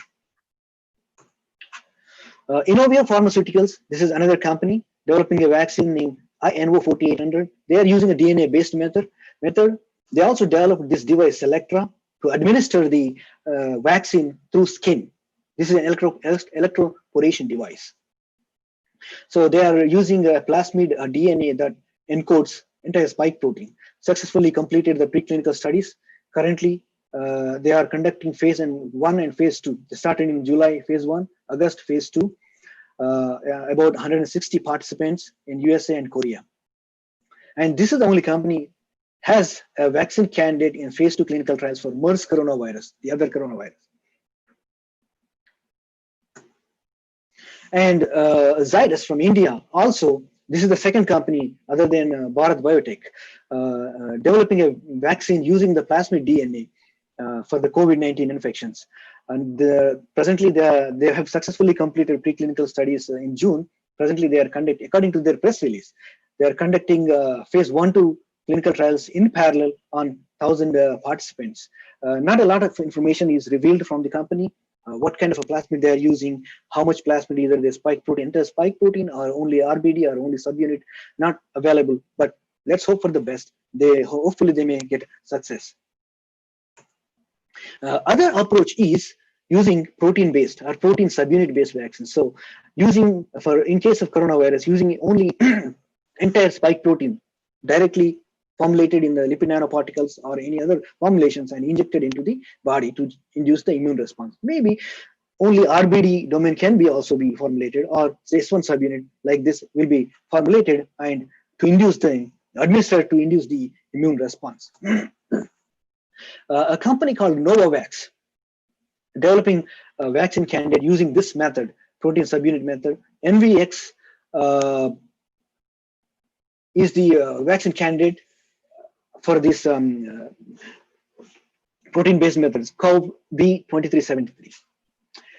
They have also successfully completed preclinical studies. They started phase 1 in July, phase 2 recently on 131 patients, participants. They also released some interim data, 2 doses, induced immune response, cells and antibodies retained up to 28 days. And there is no severe adverse side reactions, side effects were found. Safety profile was good. Phase 1 and 2 clinical trials are currently underway in Australia. So far, I have discussed about the vaccine development methods and with some examples. Now I'm going to talk about the therapeutic molecules. There are 2 methods to develop the therapeutic molecules for these COVID-19 infections. The first one is repurposing the existing therapeutics. This process is much faster than any other processes. So in this method, the existing broad spectrum of antiviral agents will be screened, tested against COVID-19, coronavirus 2. Also, other drug molecules for heart attack molecules, or BP drug molecules, or any other treatment molecules also screened to find a potential candidate. The second method is developing a new drug targets based on the genomic information. This is a time-consuming process compared to the repurposing. Here, I have listed several candidates that showed a promising result when they were screened against COVID-19. All these molecules are, except remdesivir, are already approved clinically to treat various virus infections. These 2, lopinavir and ritonavir, are 2 approved for HIV infections. These, when they are repurposed against COVID-19, they are inhibiting the protease. They are acting on the protease molecule, protease enzymes of the COVID-19. These two molecules are approved for hepatitis B infections. And this molecule is acting on the spike protein, and this one is inhibiting the nucleocapsid protein synthesis. They also showed some promise towards the COVID-19 infections. These three molecules, except remdesivir, these two are already approved, favipiravir and galidesivir, approved for Ebola virus infections. This was under development to treat the Ebola virus infections. When remdesivir was repurposed against COVID-19 infections, it showed very promising results, and now it is already available in the market as an emergency use. So, favipiravir. This is a chemical structure of the favipiravir. Once it entered, it will be generated an active form, triphosphate form of the active drug molecule, which successfully inhibit the replicase activity, RNA-dependent RNA polymerase of virus. And presently, Glenmark is marketing this, and some other companies are also marketing this drug in India to treat mild to moderate patients with mild to moderate symptoms, because this is approved as a restricted emergency use by Drug Controller General of India. Presently, it is under phase 3 clinical trials are going on from various different companies on this drug molecule. Remdesivir. This molecule also blocks replicase activity. Initially, it is developed by Gilead Life Sciences in the USA, and presently, this was also approved as an emergency use by FDA in USA and DCGI in India for patients with severe symptoms. Cipla and Hetero are marketing, and some other companies are also marketing in India. Gilead is marketing it in the United States. This is the prodrug, structure of the prodrug. Once it is enters into the body, it will be changed into, it will be transferred into the active drug, which mimics one of the nucleotides, adenosine. And presently, Gilead Life Sciences is conducting huge phase 3 clinical trials, approximately in 5,000 patients. And according to their press release, they have already submitted as an approval application as a new drug, investigational new drug. So anytime it can be approved by the regulatory authorities, and it even though it is used now as an emergency use, it can be used as a regular use once it is approved by the regulatory authorities.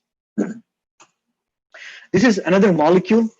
Emory University and Ridgeback Bio and Merck together developed this particular molecule EIDD 2801 to treat the Ebola virus infections. This was also under clinical trials for the Ebola infections. This molecule also blocks the replicase activity, and when it is repurposed to against coronavirus, it showed very promising results. And the good thing about this molecule is it is taken as an oral pill, like a tablet. It doesn't have to be like an injection. This is the structure of the active drug. This is the structure of the active drug, which mimics the uridine and other nucleotide of the DNA RNA. Successfully completed the preclinical right now. The phase 1-2 trials are ongoing. Hopefully by end of this year or maybe early next year, this molecule is available to treat all sorts of patients from coronavirus infections. And there are some other therapies also available, such as hyperimmune therapies using the neutralizing antibodies. This is what my lab is working on. Unfortunately, due to the confidentiality and conflict of interest, I may not give you the data, but I'll give you a glimpse of what we're doing. I previously mentioned this is the cryo-electron microscopy structure of the spike protein with S1, S2 subunits and the receptor binding domain. So the neutralizing antibodies, what they do is they bind to the receptor binding domain to inhibit the interaction between the S2 receptor and spike protein. Here, if you look at this yellow antibody, CR3022, generated by isolated from a convergent plasma, bound to the receptor binding domain, but it did not bind where it's supposed to bind to interrupt the interactions between the S2 and RBD. So what we do is we take these type of antibodies and using machine learning algorithms and computational algorithms, make them better binders and synthesize them in the lab and test them on the pseudovirus and then real virus to move forward towards the animals as well. This is what we have been doing. In summary, so far, I have discussed about the evolution of coronavirus towards the COVID-19 pandemic, And I also have discussed about the immune system components, the body surveillance immune system, how it fights with the viral infections, in failure of this immune system, how the disease causes. Then I also have discussed about how to develop the vaccine, how vaccine development process, and some examples, therapeutic development process, and some therapeutic molecules. However, so far we do not have any vaccine candidate, either SARS coronavirus 2, neither MERS or SARS coronavirus 1. Even SARS coronavirus 1 is there from 18 years. We still don't have any vaccine for the SARS 1 infections to fight with. MERS is there from 2012, almost 8 years. One company or a couple of companies have developed the vaccine, which are in phase 2 clinical trials at the moment. So how to protect ourselves when, since we don't have a vaccine or a proper treatment? So these are the chemistry cartoons. I think the chemistry students understand better. So social staggering, which implements the social distancing. That's one of the important points. This is a ethane molecule, eclipse versus staggered conformations, and the carbon molecules wear the mask. This one didn't wear. This carbon is yelling at the other carbon, where is your mask? Our hydrogens are yelling at each other, stay away from me. Maintain the social staggering. So when the carbon rotates approximately 180 degrees, it forms a staggered conformation intai, and hydrogens are much more far away from each other. So that mentions the importance of the social distancing. And staying home, unless until you have an important work, don't go outside because there is a coronavirus infection is out there. Eat well, sleep well, and be active. These are all chemistry cartoons. The fluorine molecule eats all the electrons, very greedy for the electrons, right? So you eat healthy food. Rest, this is the dopamine molecule, which induces the sleep, good sleep, rest, and then active. IR radiation activates the aromatic molecules. Be active, do some exercise to strengthen up your adaptive immune system. So my journey, I have started from Usmania University campus, Department of Chemistry, where I started learning my chemistry knowledge. Then I have worked a couple of years in IICT India, Hyderabad, where I started my research career. All the wonderful colleagues, I still remember them. Then I moved to Department of Chemistry, University of South Carolina for my PhD, where I successfully completed my PhD in organic chemistry, where I have synthesized various different molecules. Then I moved to Wayne State University for my postdoctoral studies, where I have utilized my organic synthetic skills and learned how to culture the bacteria, how to test the synthesized compounds on the bacteria. Then I moved to MIT, where my first job, where I started working with mammalian cells, human cells, utilizing them techniques that I have learned at South Carolina, University of South Carolina, and Wayne State University. I learned how to culture the mammalian cells, test them on the compounds on the mammalian cells, and I have studied various cancer mechanisms. Presently, I work at Expansion Technologies, where we are developing early stage diagnostic methods for various different cancers, prostate, breast, pancreas, liver, kidney cancers, where I'm working with human tissue sections here. Right now, we put this project aside, and then as an emergency, we took up the COVID-19 project. I'm synthesizing the antibodies in the lab to develop a hyperimmune therapy for the COVID-19 infections. Having said that, my apologies. I took about 8 minutes over. Thank you so much for your patience. And all my friends, colleagues from various places, my mentors, my professors, my teachers, gurus, everybody from all these various places has helped me to grow, including my family and friends as well. Without their support and help, I don't think I would have been where I am and what I am today. I would like to thank all the my mentors and gurus, everybody, for their support, unconditional support. Having said that, thank you so much for your patience. I'm happy to answer any questions if you have.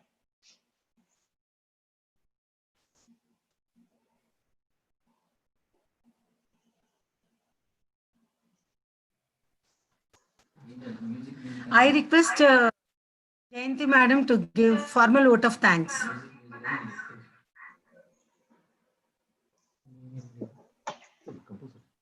Music and ask.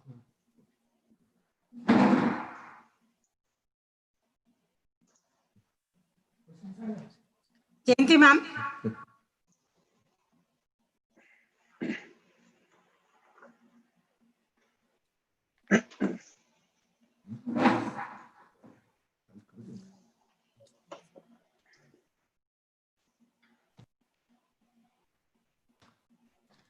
Sir, there are some questions, sir. Sure. Please go ahead. Happy to answer. This is Professor Ashok, Department of Hello, sir. University. Good morning. Very good morning. Thank you very much for your highly informative and useful talk. I am very much confident that all the participants have very much benefited with your enlightened talk on COVID-19. My pleasure. Oh, there are some queries from participants. Sure. The Busra Khanam has asked, virus needs a living body to activate itself. Why it is said that it is active at surfaces too for so and so hours or days? Good question. So this is the question, sir. Yeah. So virus does not need a human cell to be active for its replication. To make it more and more, it requires a human cell. And interestingly, this coronavirus is stable on various different surfaces for extended period of times. That means even though it is not replicating itself, it is still active to infect the people. So after that period of time, it will be completely cleared out, right? So it cannot be replicated without a host, but it can still stay active for like X amount of time. All the viruses, some viruses within minutes, they will be destroyed. Some viruses take hours, some viruses takes days. Another question, sir. Sure. Mr. Srinivas asked, what is dexamethasone and does it work against COVID-19? Yeah, very good question. So dexamethasone is a steroid. It controls the inflammation, but it does not, there's no studies that says that it inhibits any COVID-19 enzymes or COVID-19. So this is a supportive therapy. So when you control the inflammation, immune system automatically clears out the vaccine. So I don't see there is any evidence that dexamethasone stops the infection or kills the virus or clears the virus. Another question. I hope I answered the question. There is a talk that antibodies produced in the COVID-infected patients will last only for 2 to 3 months. Yes, some patients displayed. Yeah, this is the thing, this is a 8 months old virus from now so far. It's every month, every year it's changing. Sorry, every month some new data is coming out every month. But yeah, these studies, there are some studies says that up to 2-3 months are surviving, but not all the patients. It could be only, because of their body style, body nature. That's why, again, the vaccine development takes a long process. You have to test the durability of the antibodies and memory cells generated by the vaccine. So that's why, at least in my opinion, you have to take at least 1 year. They have to survive up to 1 year, memory cells and antibodies, generated antibodies. Otherwise, within 2 months, 3 months, if they are cleared out, then the vaccine is not potent enough to generate the stronger antibodies or stronger memory cells. Another question, sir. Sure, please, sir. Go ahead. Russia has released a vaccine without conducting third phase of trials. To be honest, advisable to use? Yeah, to be honest with you, I don't believe in that vaccine at all, the Russian vaccine. Russia has Russia provided great eminent scientists to the world. Enter chemistry, physics, great physicists, great chemists came from Russia. The periodic table was first designed by Mendeleev from Russia. But now I think, no scientist speaks in Russia. They don't release any data. everything comes out the newspaper or someone else, some officials. When a scientist or a doctor speaks about the vaccine, there is a reliability. But other sources, I wouldn't. First of all, my opinion, this is my personal opinion, that I do not believe the Russian vaccine at all. They didn't, how they made it, what they used it, no idea. In my talk, I explained all the information is available in all science publications. Science is reliable when it is shared and discussed transparently. That's why, that is the science. That's the real good science. But Russians, it's not a space science. You hide everything, and one day, hey, we went to the Mars, we went to the moon, or blah blah. That's okay. Nothing is happening. But vaccine, you're playing with people's life and death, right? So I don't see any transparency in Russian vaccine. I don't believe in it. And then I think I gave you the message. You can interpret from my message. Another question, sir. Please. In normal times, vaccine development takes many years. But today we are seeing accelerated timelines coupled with pressure from government, the media and the public. How researchers dealing with this? Yeah. So it's not a pressure from the government or media or anything. It's a pressure of inside, like the spread, the deaths, everything, right? So even though it is fast tracked, the clinical trials are being conducted in parallel. They're all taking all the safety measures. Nothing is being neglected. Nothing is being removed from the process. Only thing is the process is going in parallel, and also participants, the volunteers are available to take the vaccine to provide the data, right? So nothing to worry about that. And researchers, any scientist, I don't think he will compromise the quality of the vaccine or drug molecule to release into the market or into the people. That's why, there are various different phases. Even, you can, if it is not past the safety and efficacy profile, the regulatory committees will never approve that at all. Not to worry about that. One more question asked by Dr. Prashant Babu. Please. What type of vaccine released by Russia? What type of vaccine released by Russia?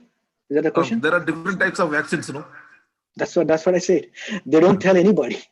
Even there is a vaccine in there, I have no idea. If they give the Russians give a bottle, if there's a vaccine or something else, who knows? They didn't release any information to the world, especially the scientific world. Okay, I agree. I understand the confidentiality or patent rights or IP issues and blah blah blah. But in the scientific publications, they have to publish all the vaccine candidates that I mentioned in my talk. They are published. They are online, available from the journals for free of cost. If anybody of you just go there online from various eminent publications, you can read them. And that is like, with multiple clinical trials, multiple candidates, data from multiple doses, multiple number of experiments available. So that is what is the reliability. So Russian vaccine, what is in there? I know as much as you know. That's all. From these news channels and newspapers, other things. That's all.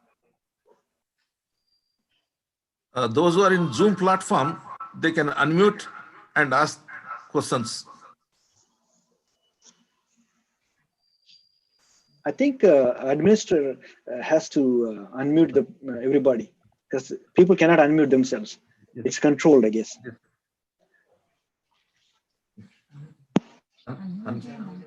Unmute all.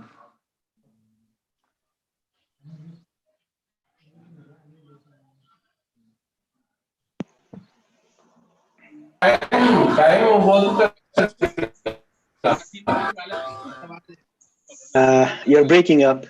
Can you repeat the question, please? Yes. Hello. Yes, please go ahead. Sir, this is Sadanandam, research scholar from Satavahana University. Hello, how are you?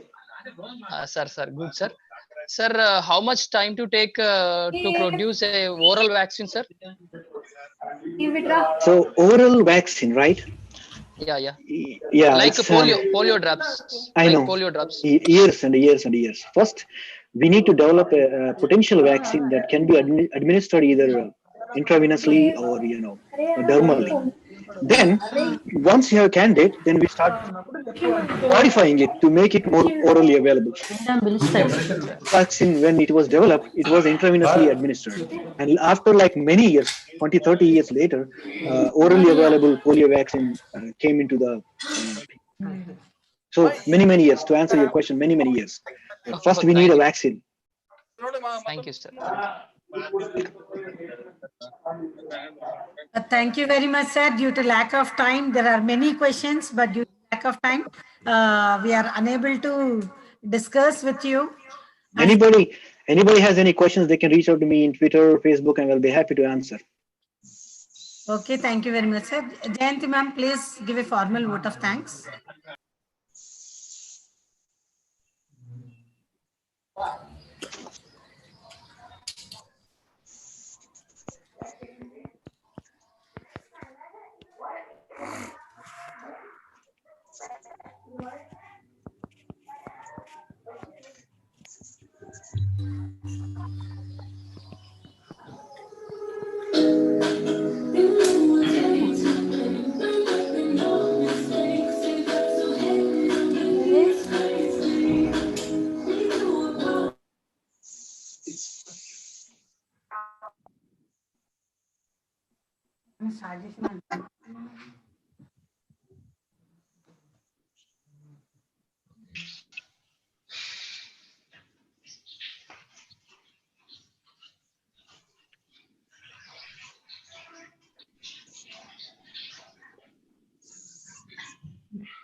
What a class! No. Wow.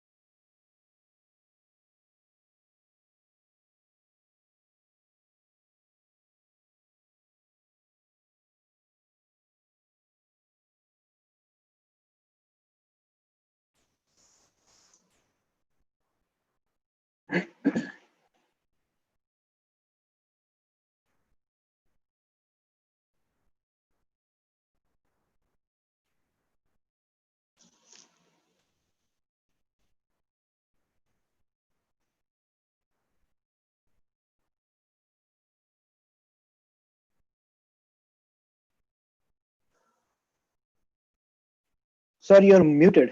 Ashok, sir, you're muted if you're speaking.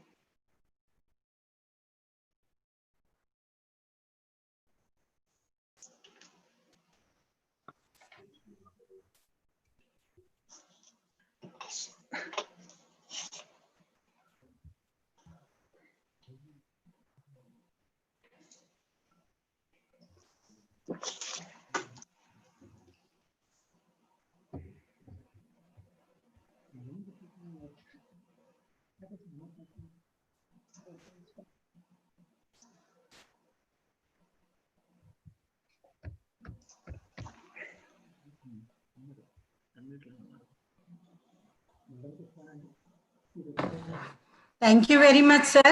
Due to some technical problem, Jayanti madam could not come onto the screen. Thank you very much for your lot of information about the various coronavirus at different from 2002 to 2019, there are different stages of coronavirus, and you have given a nice this introduction about preliminary spread and secondary spread, mutations, as well also about the material, how much time it is on the material, and what is the deuterated time on of that particular virus. As well, you have also explained about the protein subunit S1 and S2 for coronavirus genomes. It is very informative, sir. Really, all the clinical trials, whatever are given, are very good, and we hope that within short period we expect the virus to be onto our platform. Thank you very much for your very informative session. Thank you lot, sir. My pleasure. Well, sir. My pleasure. Thanks for the invitation. And now I would like to ask you to accept a memento from Department of Chemistry.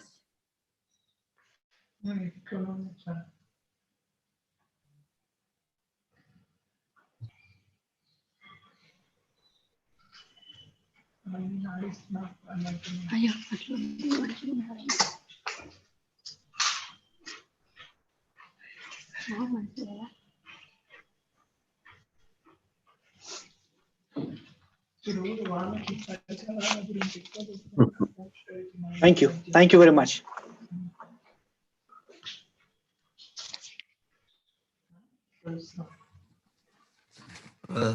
Thank you very much, Dr. Mahendra Dewal. Thank you, sir. My pleasure. Lecture. I am very proud of you. For the benefit of audience, I am very proud of my own student, Dr. Mahendra Dewal.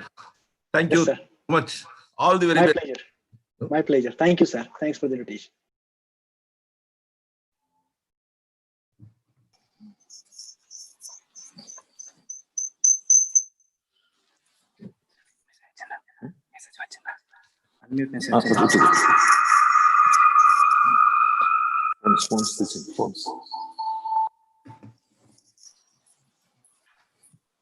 Now I would request Dr. V. Namrata, Head Department of Chemistry, Satavahana University, to introduce our second resource person, Ravi.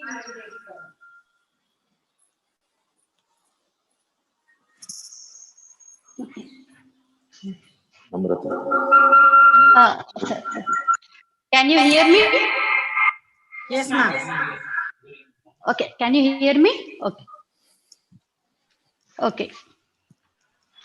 As Head Department of Chemistry, on behalf of my department, I welcome you all to the second session of international webinar on a role of chemistry to discover new drugs and vaccines to combat COVID-19. At this common platform, I share with you all that being chemists, we should be proud to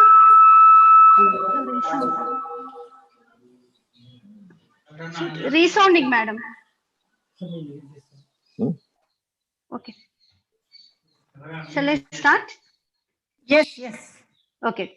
Being chemists, we should all feel proud to know that our chemistry being interdisciplinary, how it is being involved in extensive continuous research from time to time, and how academicians, researchers, scientists all over the globe are making their continuous efforts with their innovative technology in response to the current challenges of the society, and mainly how medicinal chemistry is playing its role in the development and discovery of new drugs. Now I take opportunity to invite the speaker of the present session, Dr. Ravi Maireddy Garu, with a brief introduction.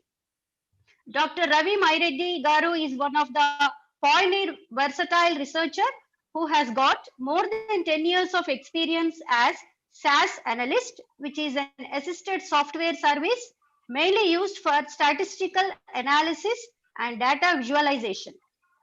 Sir has got proficiency in statistical analysis, data management, and validation techniques, and also got good knowledge in different phases of clinical trials during the process of drug development. Dr. Maireddy Garu did his post-graduation from Uspania University and attained PhD with bioinorganic specialization also from Usmania University in 1992. He did his later he joined as postdoctoral fellow from Thomas Jefferson University during 1992 to 1995.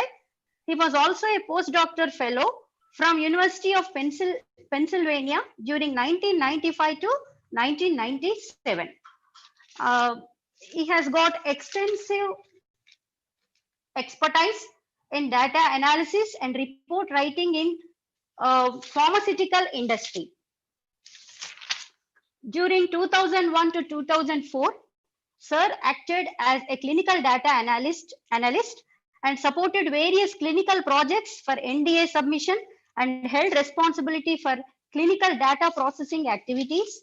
And as data analyst, he used SAS statistical and procedures to segment and score a 20 million record pool of test items, and also used SAS procedures to generate statistical data subsets and analysis for internal quality control in response to physicians, statistical medical boards, and government agencies and other consultancies and so on.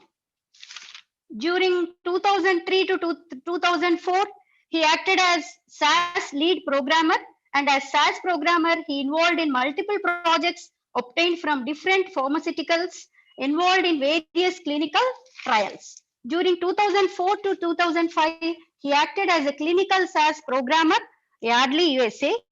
During 2006 to 2007, he involved in phase 3 trials in neurology area, specifically for treating Alzheimer's disease.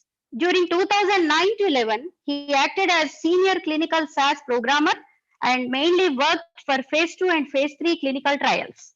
During 2011 to 12, he worked as quality control programmer to validate various SAS programs.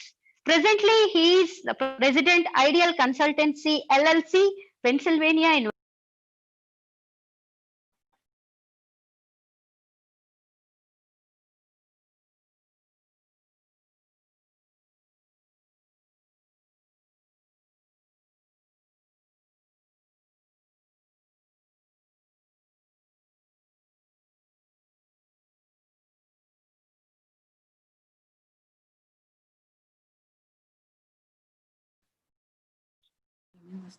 Hello, good morning, everyone. Can you hear me? Yes, sir. Yes, sir. Yes, okay. Can I start? Yes, sir. Yes. So, madam, thank you for your introduction. Sir, you can start. Okay, all right. Thank you very much for this opportunity. Thank you, Dr. Namrata Garu, for the nice introduction. And that was a great presentation, Dr. Mahendra. We are very proud of you. You are very junior to me, but you are doing excellent research. Actually, Mahendra spoke a lot about coronavirus and vaccine development and therapeutic drug development. I will be mainly focusing on the small part of it, what is going on behind the scenes in the name of clinical trials. So that would be my topic. So let me share my presentation.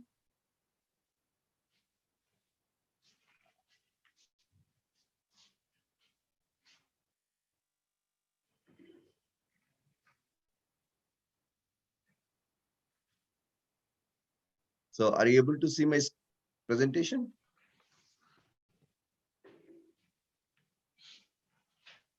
Yes or no? No. No. Okay. How about now?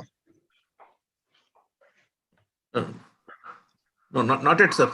Not yet.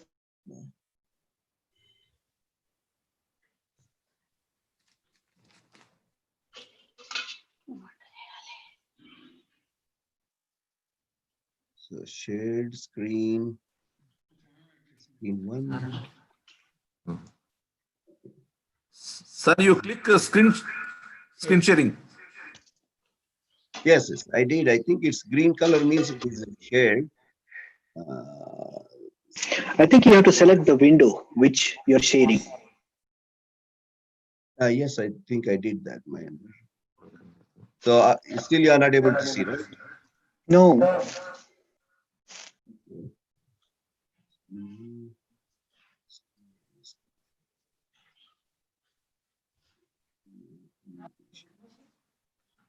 Okay. Over this. Yes. Okay, sir. Okay, okay, sir. Is it Now good? we can see. Yeah, we Yeah. can see. Okay. You have to. All right. Okay. So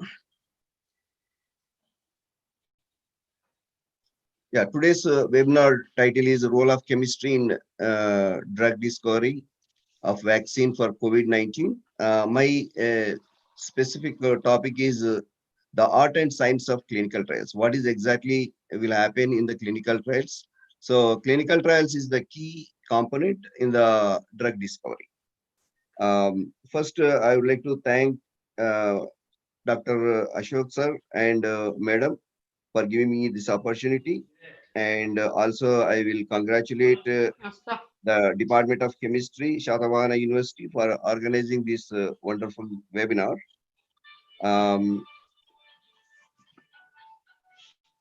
And I will move on to the presentation. So before I start about Hello. clinical trials, I would like to Vinpichinda, ask madam. what is the best part of your life?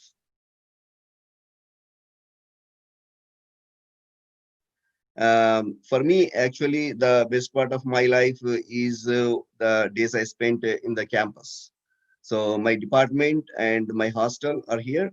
So that is the best part of my life. And who is the greatest person in the world? For me, my teachers are the greatest persons who taught me chemistry. And because of them, I am here and I'm doing some research and some science here. So I thank them very much. Sir, please click F5.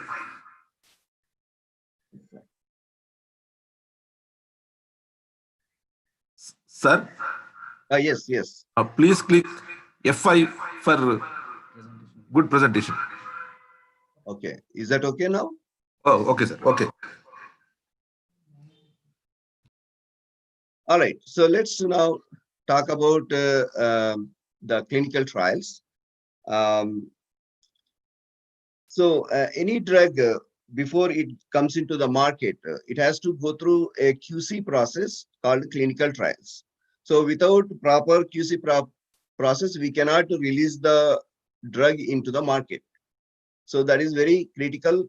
And what is actually happening in the clinical trials is briefly explained by Mahendra in his presentation, explaining about the phase preclinical, phase 1, phase 2, phase 3, and phase 4. So I would like to elaborate a little bit on that. First, when you take a medication, what are the two things important for you?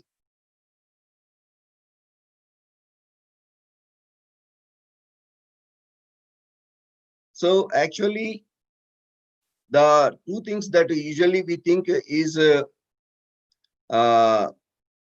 safety and efficacy, but there are three actions of a drug. One is what we want. So we want efficacy. We want the drug should work on the disease that for which we have taken the drug. So that is the efficacy. So efficacy is the keyword in the drug discovery and approval process. The second one that will happen when you take a drug is uh, uh, adverse events which we don't want. So any side effects that happens when you take a drug is not desirable. So we don't want any side effects, but we want curing the disease, which is the efficacy. So efficacy and safety are the two keywords in the drug discovery process. And always there is one more thing which we don't know anything about, because science has its limited reach. So we will know only that much, but certain things beyond our comprehension and research may not be there. So there is always something which we don't know. But the two things that we certainly would like to know is what is its efficiency and what is its safety profile. So actually, what is a clinical trial? It is a research study to answer specific questions about a new therapy or new ways of using a known treatment. So when you develop a drug, it is developed with a specific reason, with a specific question to treat a certain disease within the disease with specific parameters. So determine if a drug is safe and effective in humans. So the drug should be safe. There should not be any side effects. And at the same time, it should be effective. It will cure the indications or disease that is what we take the drug. And also another important concept is what is the dosage that is best for curing the disease. So if you take too much drug, it may create a lot of problems. It may create a lot of side effects. If you take too low drug dose, it may not be effective. So it is also important to do research and understand what is the dose profile, what dose will work optimally within the human body system. So those are the main features of the clinical trial that we should know. Here is the overall clinical trial process. So here on the left side, you will see the preclinical. Within the preclinical, there are multiple steps. First, drug design, then synthesis and purification. This is all chemistry work in the chemical lab. And then it goes into preclinical animal testing. So where drug is given to the animal models, and then like monkey or rat or mice. And then it is tested for certain parameters like safety profile. What is the toxicity of the medication in the animal model? Because we don't want to give the unknown drug directly into the human being. So first it is tested in the animal models, which is the preclinical. Then it will go into multiple phases here, as shown in the different arrow marks here. Phase 1, phase 2. This comes in the clinical research, which is done on the human beings. Phase 1, phase 2, phase 3, and phase 4 will be there. Okay, so there are multiple components here. There is an institutional review board. There are some committees which will oversee the entire clinical trial process to make sure the clinical trial is done as per the regulations and it is not adversely impacting the participants. So the safety and privacy of the participating subjects is very critical. So that is monitored by this institutional review board. At the beginning of the clinical trial, a application is submitted to FDA, which is called IND application, investigational new drug. So that will be done at the beginning of the clinical trial to take the approval to start the clinical trials. So once that approval is given, phase 1 will start. So at the end of the clinical trials, there is another application called NDA, new drug application, which will have all the results of these clinical trials and then submitted to FDA for approval. Okay, so NDA is reviewed and then approval is given.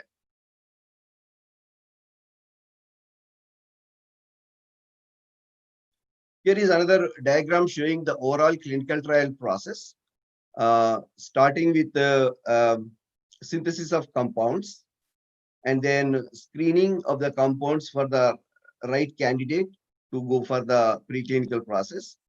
So then in the animal models, preclinical is done. Then after the preclinical is completed, then a large quantity of drug candidate is synthesized to apply in the human subjects. From there, the phase 1 clinical trials are conducted on the healthy volunteers. Most of the time it will be healthy volunteers. In the case of only oncology studies, cancer studies, it will be conducted on the patients. So once the phase 1 is completed, then it will go into the phase 2. In the phase 1, the number of patients will be very less, in 20, 30, below 100. And in the phase 2, there will be patients involved, and the number will be anywhere from 100 to 300. So larger number of patients are involved in the phase 2. Then it will go into the phase 3, where thousands of patients will be tested, will be taken into the clinical trial. Then based on the data of the clinical trials in the phase 3, then data is analyzed and then submitted to FDA for approval. So I am basically involved in these phase 1, phase 2, phase 3 data analysis and creating reports and submitting to FDA as part of the clinical trial approval process. So these are the different players in the clinical trial. Regulator is FDA in US, who will oversee the complete clinical trials and then give the approvals. Sponsor is the pharmaceutical company which will sponsor the clinical trial. So there is another player called CRO, Contract Research Organization, which will assist basically the pharmaceutical company in conducting the clinical trial. So some of the clinical trial steps pharmaceutical company cannot do on its own. So they depend on the CRO companies to complete those tasks and help sponsor to complete the clinical trial. Within the clinical trial process, there will be several other personnel involved. One is medical director and project managers and clinical research associates who will go to the hospitals where the clinical trials are conducted and monitor the clinical trial process. And also there will be regulatory personnel who are part of this regulatory body FDA, who will inspect the investigator sites where the clinical trials are occurring and making sure that all the clinical trials are done as per the regulations and they are not impacting any patient health related issues.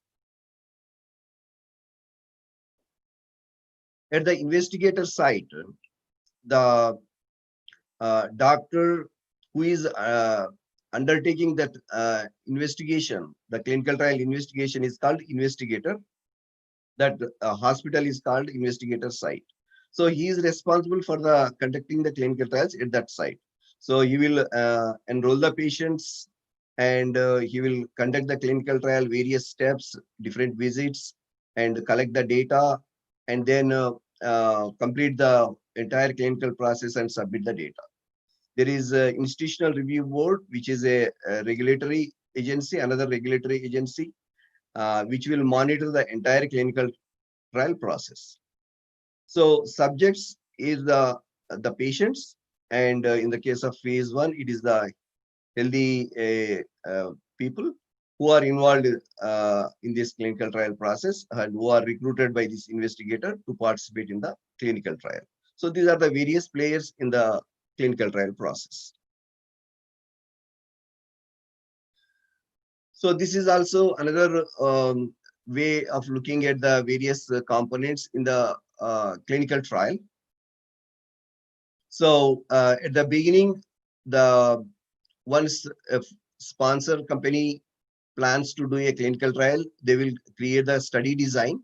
There is a formal document called protocol, which will explain the entire clinical trial process. And then there is another document is called statistical analysis plan, where the analysis plan is described about the clinical trial. So once those documents are developed and approved by the FDA, so then they will first select the investigators who can conduct the clinical trial, because the investigators should be experts in that particular field. If you are taking the cardiovascular therapeutic area where the clinical trial should be conducted, then the doctor should be expert in that particular area. So they will select the investigators, and then they will start the patient enrollment. So investigators are trained on the clinical trial process, and the site is initiated. So all the material that is needed to start the clinical trial, the study drug and the CRF forms, all the documents are sent to the site, which is called site initiation. Then patient enrollment will happen. So once they have, as the patients are enrolled, they will start the clinical trial. So they don't wait until they get enough patients. So for example, if there are 100 patients needed to conduct a clinical trial in that particular investigator site, they will start as the patients are enrolled. So in the first day, they got 10 patients, they start the clinical trial on the 10 patients. So over the time, they will get enough patients to complete the clinical trial. And then the CRA will monitor the entire clinical trial. And whatever the data is collected from these patients about the clinical trial, that will be collected by another group called data management group, where the data is entered into the database and then data is cleaned. When they're collecting the data, there will be a lot of issues can happen in the data. So data cannot come cleanly from the first time. So there may be some mistakes. So the data management people will review the data, and if they have any issues with the data, they will come back to the investigators and they will verify the data, and then until they get the clean data. So because the clean data is very critical to get the right results. So once the clean data is created at the data management group, then they will send the data to another group called statistical analysis group, where based on the design of the documents for the clinical trial, those documents are called protocol and statistical analysis plan. Based on those documents, based on the analysis plan created here, they will do the statistical analysis of the data. And then the final reports are created and submitted to FDA. So this is the overall clinical trial process.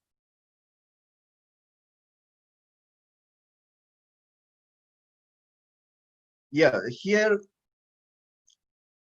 it talks about the landscape of clinical trials, how long it takes, and what is the success rate. So if you look at the bottom, it will take anywhere from depending on where it drops in the success, I mean where it fails, it may take up to 16 years approximately to complete a clinical trial. What we are doing for COVID is a very fast track type of clinical trial. Because of the pandemic situation, we don't want to wait that long. So most of these clinical trials that we are showing here are conducted parallelly and in a fast-paced manner, so that we can get the results quickly, and then we can develop the vaccine or drug as soon as possible. So here it takes up to, in the normal process, it may take up to 16 years to process the clinical trial. So there are multiple phases. So if you start with 5,000 compounds at the beginning, you will end up with one compound here, which is approved, meaning the success rate is very less.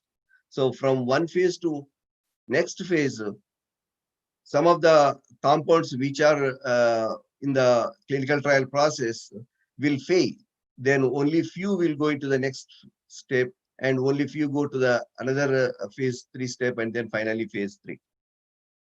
So here, pharmaceutical company spends millions of dollars and spend several years, and at the end they may get the approval or not. So that is the very risky business for pharmaceutical company to conduct a clinical trial and do the research. But they follow all the standards and guidance given by the FDA, and they will go through the various steps here, and then finally they get the approval. So as explained earlier, the success rate, even Mahendra explained this success rate. Phase 1, 70%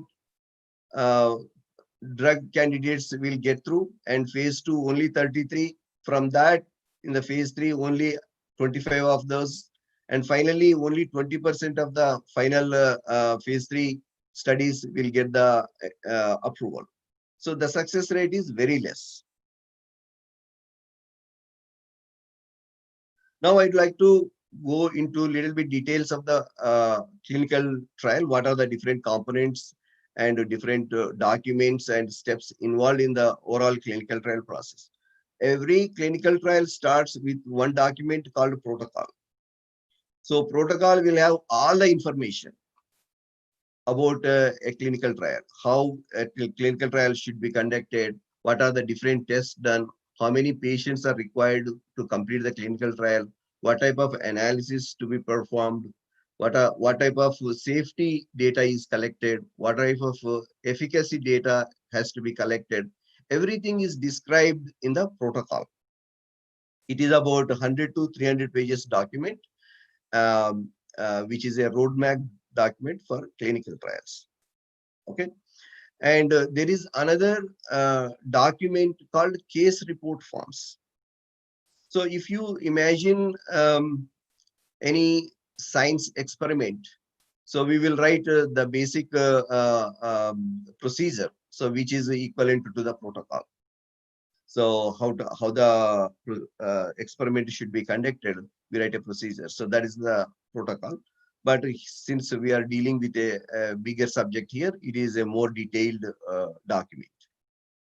Case report form is a data collection tool.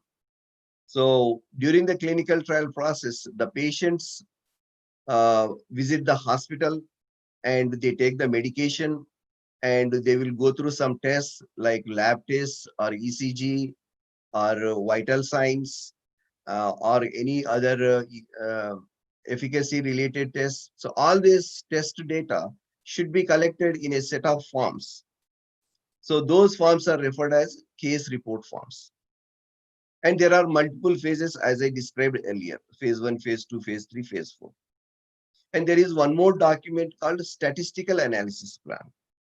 So protocol is basically to explain the entire clinical trial process, whereas statistical analysis plan is specifically about the analysis part, how we are going to analyze the data to get the results. Then there is a data management group which will take this data from the case report forms and do the data entry in the database, and then do all the data cleaning. If there are any mistakes or errors in the data, they will clean the data and finally create the clean data for the analysis purpose. Then the data goes into another group called clinical programming, where data is analyzed and data sets are created. And then from those data sets, reports are created, which are referred as tables, listings, figures, or graphs. So these are the three types of reports are generated for submission to FDA: tables, listings, figures.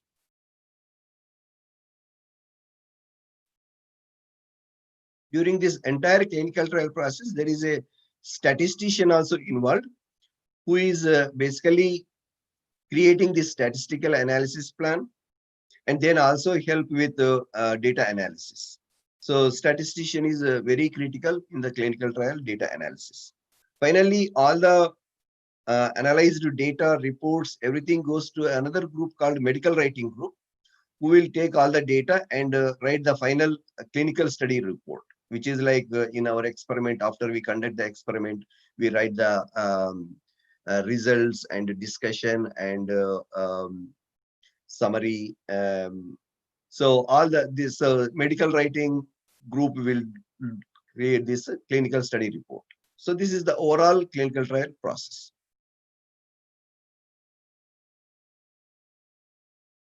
So here he explains in more detail about the various phases. Phase 1, 15 to 30 patients, and phase 2, couple of hundred patients, 100 to 300, and thousands of patients in the phase 3.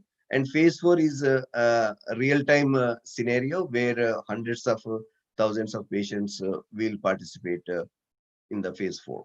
So which actually occurs after the approval of the study drug. Okay.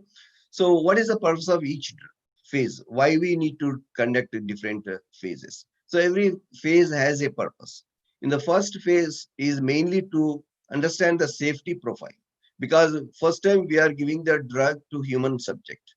So what is the safety profile? What are the side effects occurring? So if the safety is not good, there is no need to go to the phase 2 at all.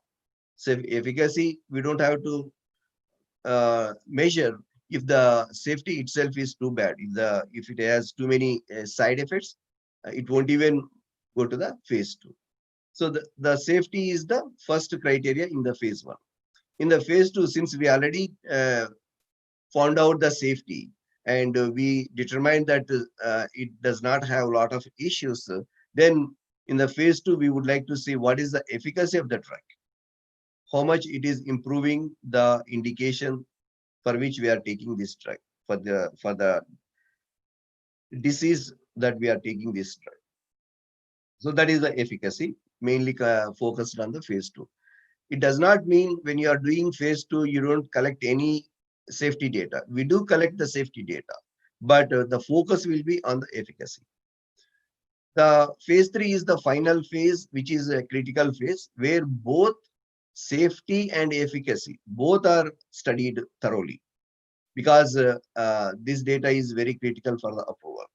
So then all these phases are conducted on a set of people who are participating in the study. It will be in few thousands, not more than that.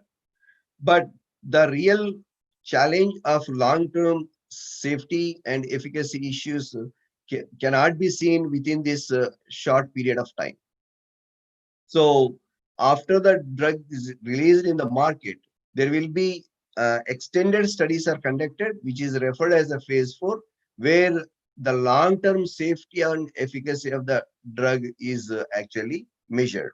So they collect the safety data during this phase 4, and they will see are there any long-term effects for this particular drug. Sometimes you will see that drug will be pulled out of the market when they see serious issues in the patients after drug is marketed. So this is also important phase.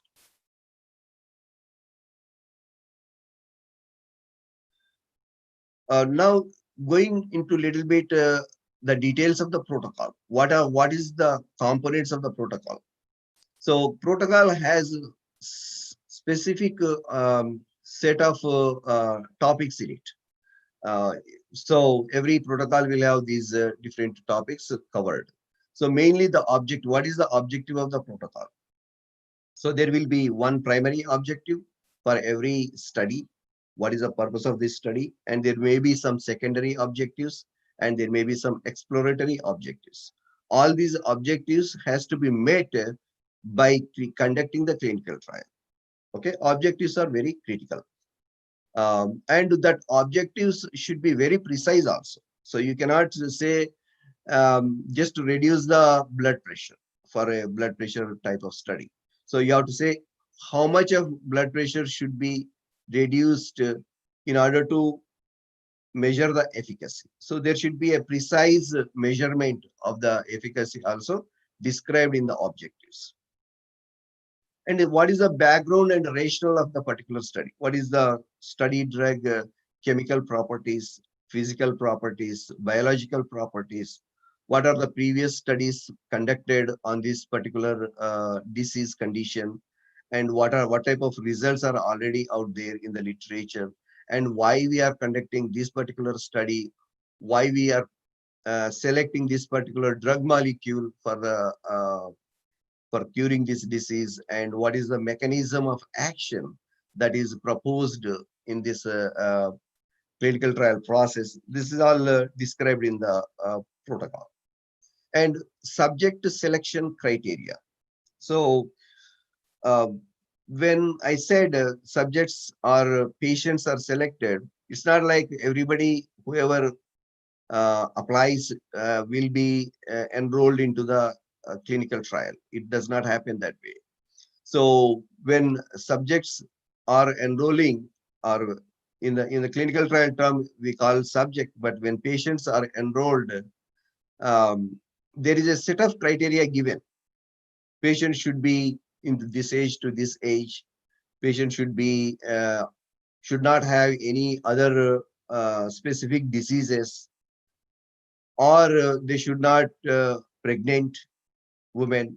They should they won't take pregnant women into the study, and they don't take too young children. So there will be a age criteria, and also they will look whether smoking interferes with the study, or drinking, alcohol consumption interferes with the study. So they will set a criteria what they should have in order to participate in the study, and what type of disease condition they should have, and what they should not have. All these criteria is clearly mentioned in the protocol. So that is called subject selection criteria. There are two types of criteria called inclusion criteria and exclusion criteria. Okay, then there will be a treatment plan. So how much medication should be given? Are there any placebo controlled group? Are there multiple drug groups are involved, like 5 mg, 10 mg, 20 mg? If you are doing any dosage studies, or do you have a controlled studies or uncontrolled studies? Any placebo controlled studies? So that treatment plan is also described clearly in the protocol. And what are the different study procedures, the tests to be conducted in order to understand the safety profile, like lab tests or ECG, or vital signs like blood pressure, heart rate, etc., and height, weight, and adverse events, the side effects, like when you take the medication, are you getting any stomach pain or skin rash or fever or any other more serious adverse events or side effects?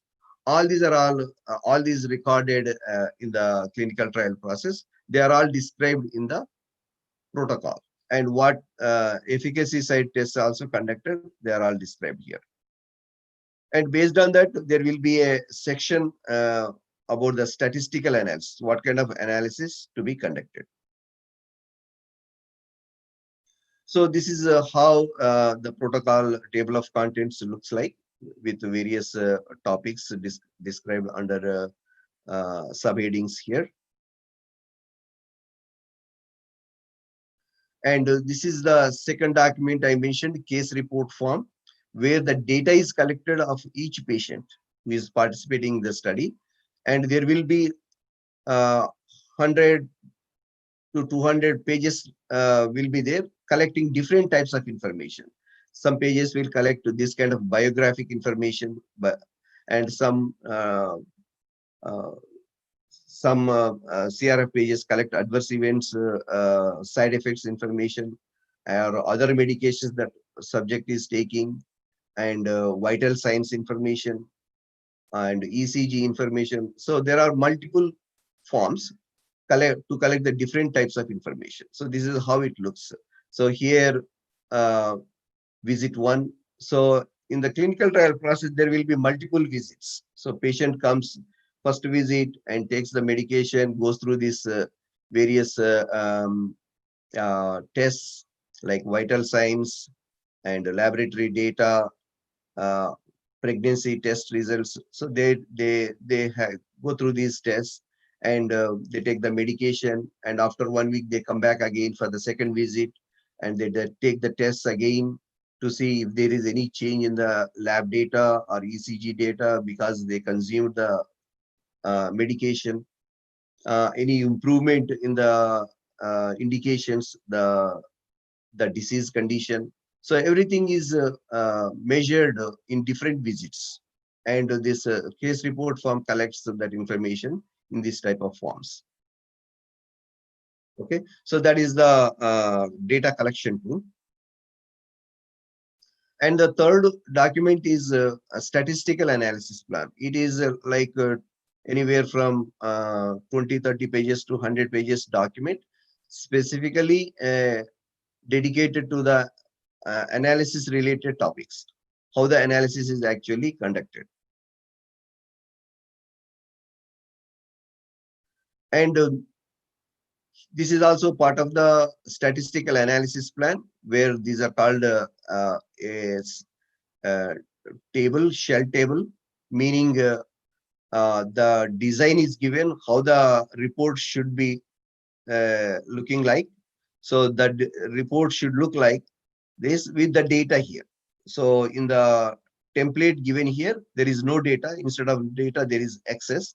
But after doing the analysis, this will be replaced by the actual data. So these type of reports are created. This is referred as the tables in clinical trials process. So about 20, 30, depending on the type of the study, reports are generated like this for submission to FDA. Okay, if you look at this particular report, so they want to see how many subjects are treated, and there are different dosages here: 25 mg, 75 mg, 100 mg, 125, 150. So there are different dosages, and how many subjects in each dose group, and how many completed the study. When I said 100 people participate in the study, it does not mean all the 100 will complete the study. For many reasons, some of the patients may withdraw from the study. When they get too many adverse events, they may drop. Sometimes they move to a different city, so they don't want to continue anymore. And sometimes they get the good results in the middle of the trial only, they will skip the study. So for any reason, they may discontinue the study. So the number will be different: how many completed, how many withdrawn, and what are the reasons they withdrawn, why they withdrawn from the study. So that this is one type of statistical analysis table created. So I just want to give some more terminology related to the clinical trials. The important one is the therapeutic area. So the type of tests, the type of clinical trials conducted in the brain-related diseases is called a neurology therapeutic area. So the cancer-related studies are all called oncology therapeutic area, immunology therapeutic area. Like that, depending on the type of the disease and the type of the study, all the clinical trials are classified into multiple therapeutic areas. So the knowledge of each therapeutic area will be different. So the type of tests conducted in the neurology therapeutic area will be very different from the type of tests conducted for oncology therapeutic area versus immunology therapeutic area. So the clinical trial process and the investigators involved and the type of the diseases are very specific to each therapeutic area. There is another important concept called informed consent by patient. So when the patient participate in the clinical trial, they come to the hospital and they want to join the clinical trial, and the investigator who is conducting the clinical trial there, he has to explain everything about the clinical trial to the patient. So what are the benefits of joining the clinical trial, and also what are the negative things that can happen if you join the clinical trial. You may get side effects and your health situation may deteriorate. What kind of specific health issues can happen when you take that medication? All this will be explained to the patient, and the patient has to sign a document called informed consent. Then only he will be enrolled into the clinical trial. So this terminology is very important in the clinical trial, called informed consent. So even when they collect the data for analysis, they correct the informed consent date on which date the patient agreed to participate in the study by signing this document. Okay, and there is another important concept in the clinical trial process called randomization. So, for example, there are 20 subjects participating in the study, and there are two groups. One is a study group, study drug group, and other is placebo group, meaning they don't get the drug, they just get the sugar moiety, and they want to compare how the control group is looking versus the patients who are taking the actual drug.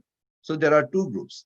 So when there are 10 patients, 20 patients participating in a particular investigator site, how you assign those 20 patients to each group? The 10 to the study drug group and another 10 to the placebo group. How do you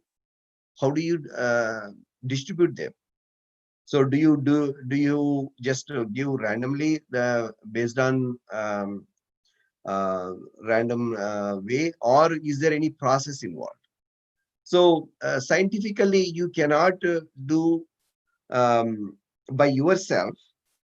That may add a bias, meaning you may put all the healthy patients in one group and all the unhealthy patients, I mean severely unhealthy patients in one group, or you may put all the younger ones in one group and old ones in one group, or you may put all the women in one group and men in one group. That should not happen. So when you take a group of patients assigned to a study, they should be similar in characteristics. Whether you have in the study group, study drug group, or in the placebo group, there should be equivalent in their characteristics. Meaning, if you have 4 old people here, you should have approximately 4 old people in the other group also. If you have 3 men in this group, approximately you should have 3 men in the other group, so that there won't be any bias when you are conducting the clinical trial. That process is called randomization. So this is done by a process called IVRS, inter-voice response system, where patients or subjects are randomly assigned to those groups, so that you will not create any partiality or bias when you are conducting the clinical trials. So that is very important. There is one more concept called controlled clinical trials and uncontrolled clinical trials. Uncontrolled clinical trials means there will be only one group and everyone will get the medication. Everyone will get the medication. There is no control group. Versus the control group, where there is a group which will get either placebo or other existing medication to compare with the study drug that you are investigating now. So the initial phase 1 studies are mostly conducted in the uncontrolled method, but eventually there should be controlled studies to be conducted in order to measure the efficacy and the safety of the drug. Okay, so there are 2 ways that can be conducted. And there are another concept called single blind, double blind, and open label. Open label means patients will know what they are getting. I mentioned earlier there will be a randomization, and if there are 2 or 3 groups, they will be assigned to the groups. And in the open label, they will know whether they are getting placebo or study drug. They will know. In the case of single blind, patients does not know whether they are getting the placebo or study drug. The pills look the same, and the investigator does not tell them what it is. So they don't know whether they are assigned to the study group or a placebo group, whether they are getting the actual drug or just a sugar moiety. So that is a single blind. Double blind means even the investigator does not know what they are giving. So the coded drug comes to the investigator, and they will be simply instructed to give this coded drug to this patient and this coded drug to this patient. So they just follow those instructions and give the medication. So even patient does not know what they are getting, and the investigator also does not know what they are getting. Only the higher level team will know who is getting what, and that is kept as a secret in the double-blind studies. Only when something happens, meaning if somebody get a very serious adverse event or somebody die, they want to open that code and see what actually happened, whether he received the study drug or just placebo. If he received the study drug, did he die because of the study drug? So that kind of investigation will happen if something happens. Okay, so there is a concept of single blind and double blind and open label in the clinical trial process. In the initial slide also, I mentioned there is a board called IRB, Institutional Review Board, which will monitor the entire clinical trial process, and it will have the people from medical, scientific, and non-scientific and ethicist backgrounds, so that they can judge the monitor and judge the clinical trial process is going in a proper way or not. Also, there will be typically another board called Data Safety Monitoring Board, which mainly focus on the safety of the patients. They will review the data time to time and see whether there are any issues with the patient's safety. And sometimes if the patient's safety is compromised, meaning if too many patients die because of the study drug, they will close the clinical trial. They can stop the clinical trial also.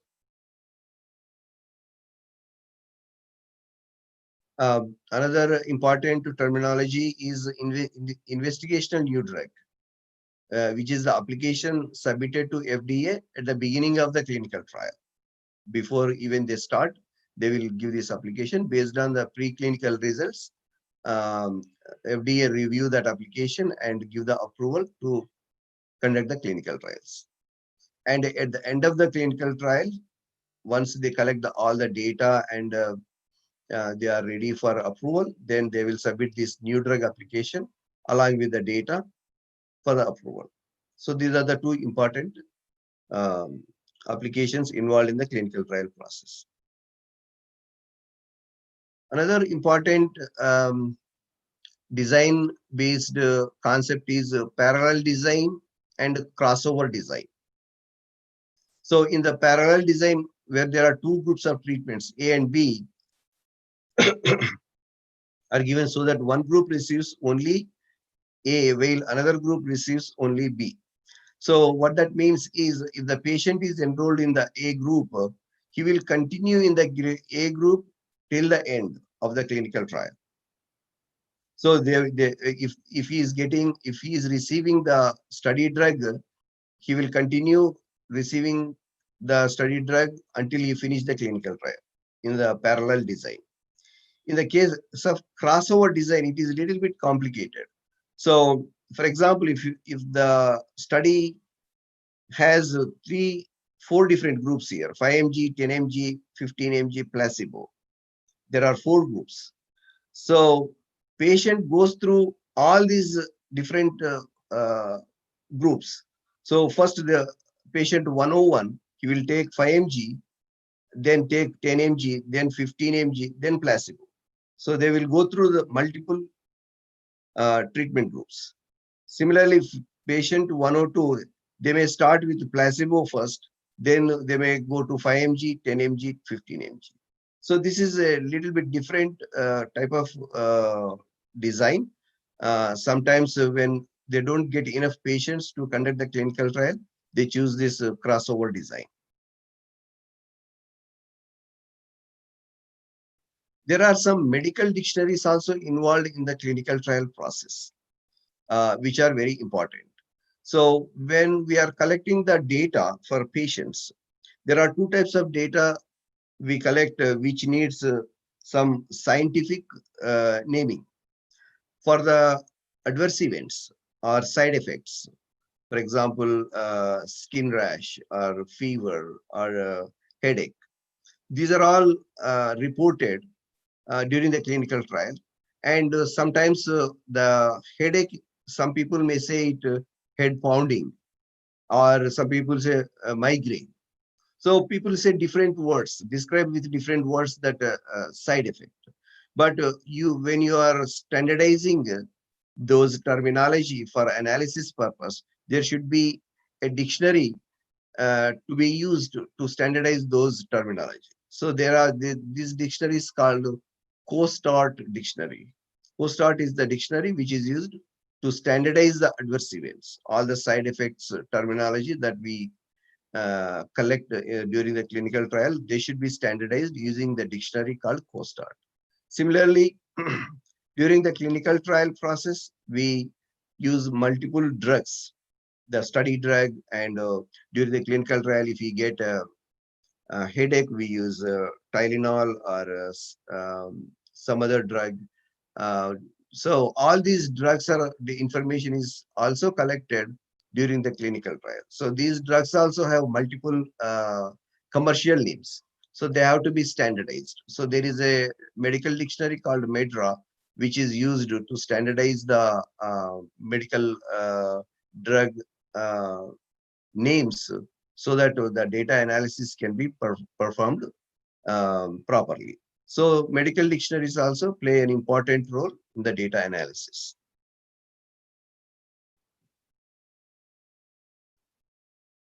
So as I described at the beginning, there are multiple people also involved in the clinical trial.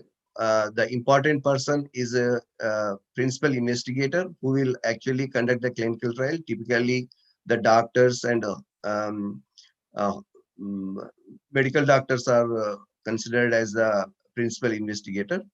And there will be a CRF designer who will design the case report form, statistician who will conduct the statistical analysis, and study monitor and clinical research associate. Basically, they visit the hospitals and monitor the clinical trial process.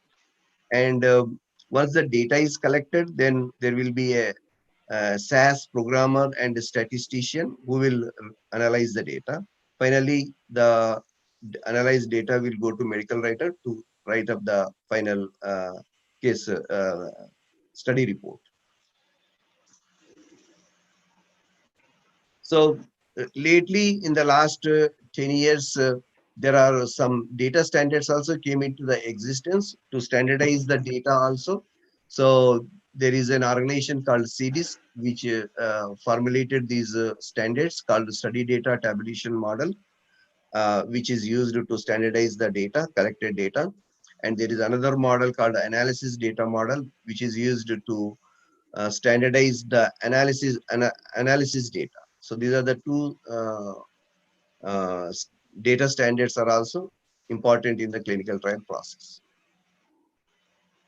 So as I said earlier, there are two components in the entire clinical trial process which are very critical. One is efficacy, the effectiveness of the study drug.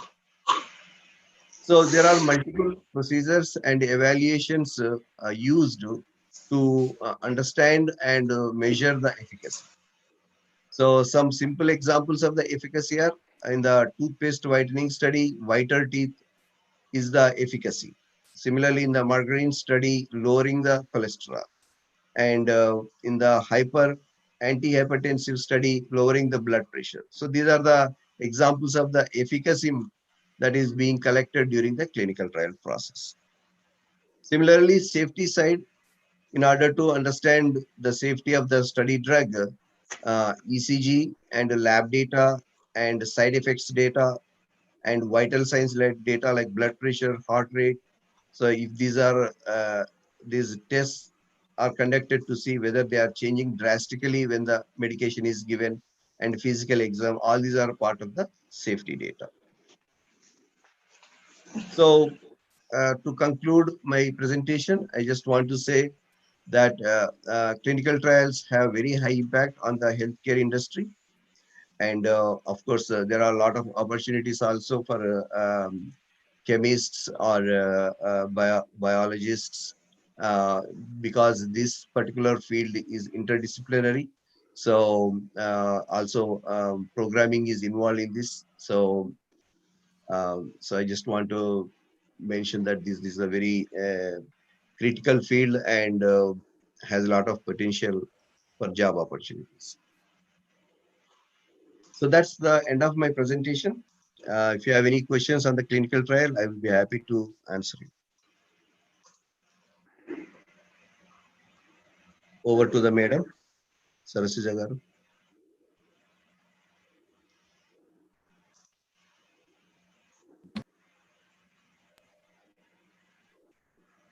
Any questions from Zoom participants?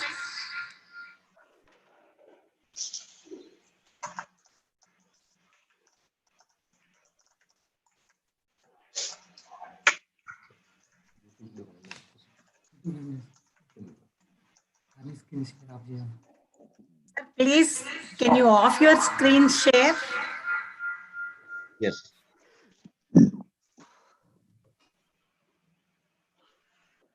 Thank you very much, sir.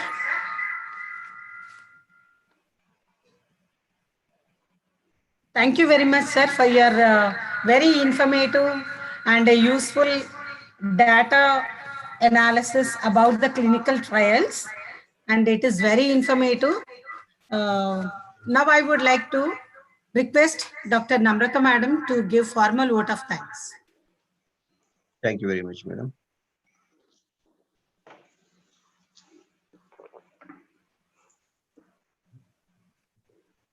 Is it audible?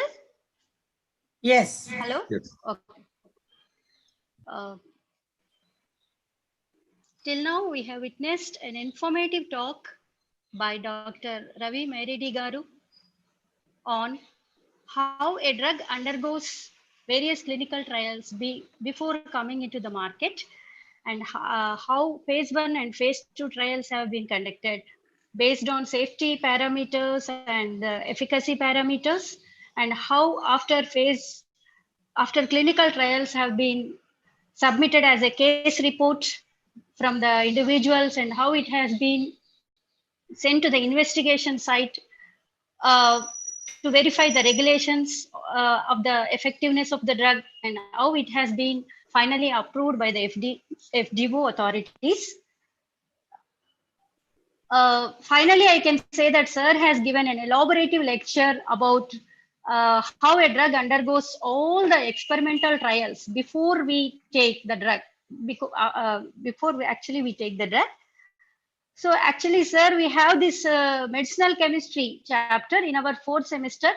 Better our students have better understood. We have all these preclinical, clinical trials. We have some information about how a drug enters into all these clinical and preclinical trials. Our students have been aware of some of the facts. Thank you, sir. And in this occasion, I wholeheartedly thank Professor Ravi Meredi Garu for sparing his valuable time and accepted our invitation and delivered a nice lecture, which is not only useful to the students, faculty, and all disciplines, since we have in our syllabus also, sir. Thank you once again. Great. Thank you. Sure. Thank you very much, ma'am, Namrata ma'am. Now I would request Ravi Prakash Mahiredi sir to accept a memento and certification certificate from us.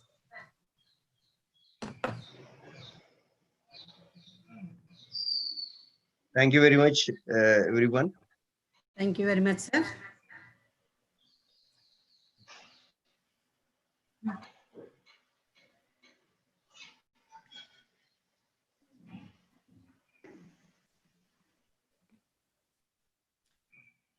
Thank you very much, sir, for sparing your valuable time.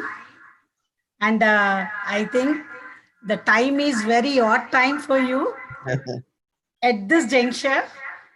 Thank you for your valuable information. Thank you, sir. Thank you, Dr. Mahiredi Garu. Thank you, sir. At your place, time is 2:30 night. And Yes, yes. you have It's spent a lot of funny time actually. Yes. for the benefit of our students, research scholars, faculty, and guests. Thank you so much, sir. We are very, very happy. Pleasure. You have enlightened about the clinical trials very well. Even layman can understand everything very well. Thank you so much, sir. Thank you. Yeah. Thank you, sir. You are welcome. Thank you, madam. Thank you, sir.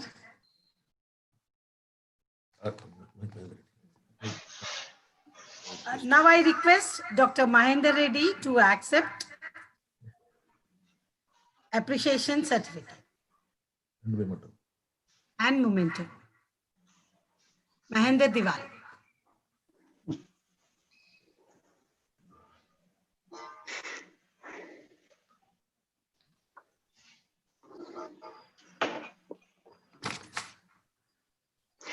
Thank you, ma'am. Thank you very much. Thank you, sir.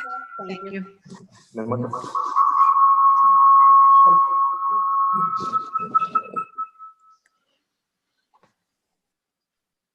Now I would request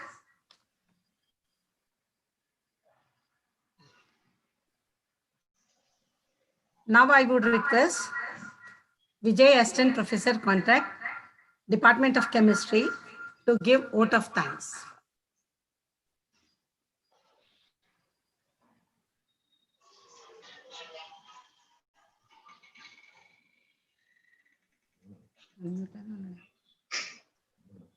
Vijay? Madam. Yes. Is it audible, madam? Yes. It is my fortunate to propose a vote of thanks.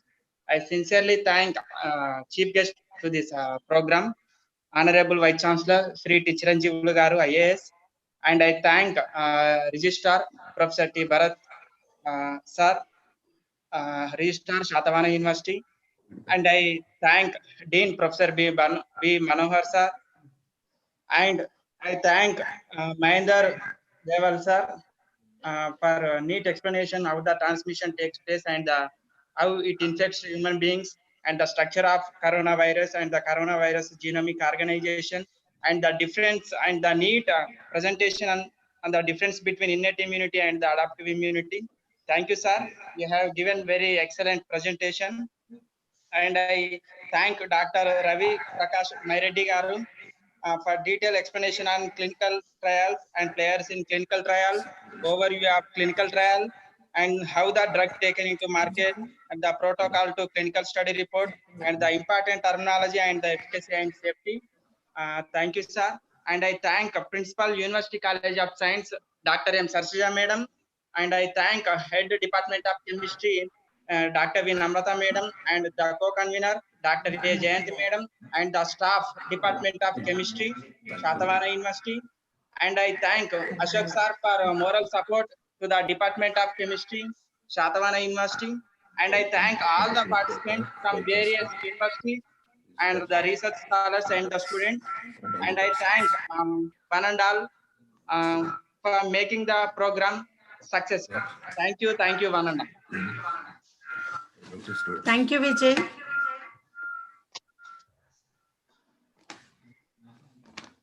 I thank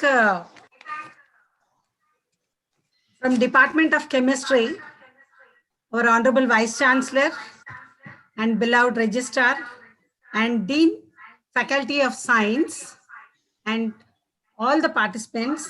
Thank you one and all for being with us for this webinar. Now, National Anthem follows. Kindly fill up the feedback form. You will get the certificate.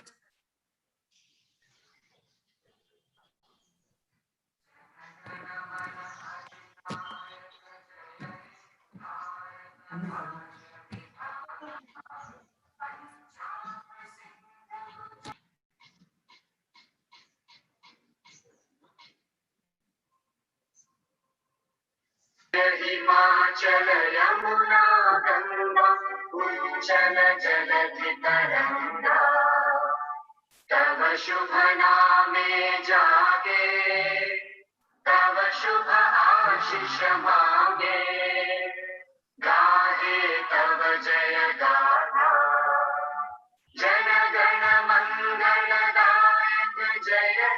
Bharat भाग्य विधाता जय हे जय हे जय हे जय जय जय जय हे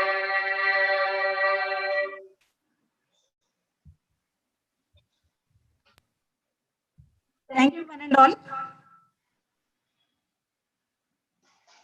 Making webinar a grand success. Thank you, one and all, for making the webinar a grand success.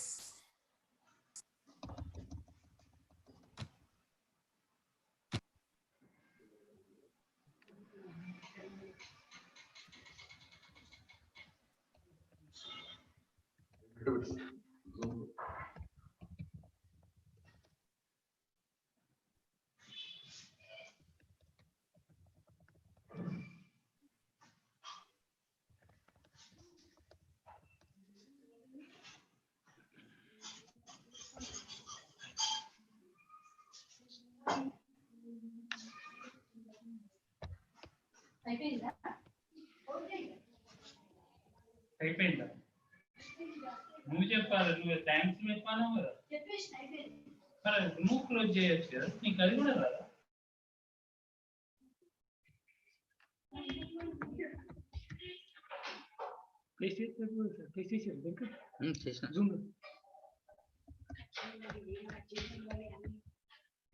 Video mute చేయొచ్చు మేడం వీడియో మనం ఏం చేయాలి వాళ్ళు వీడియో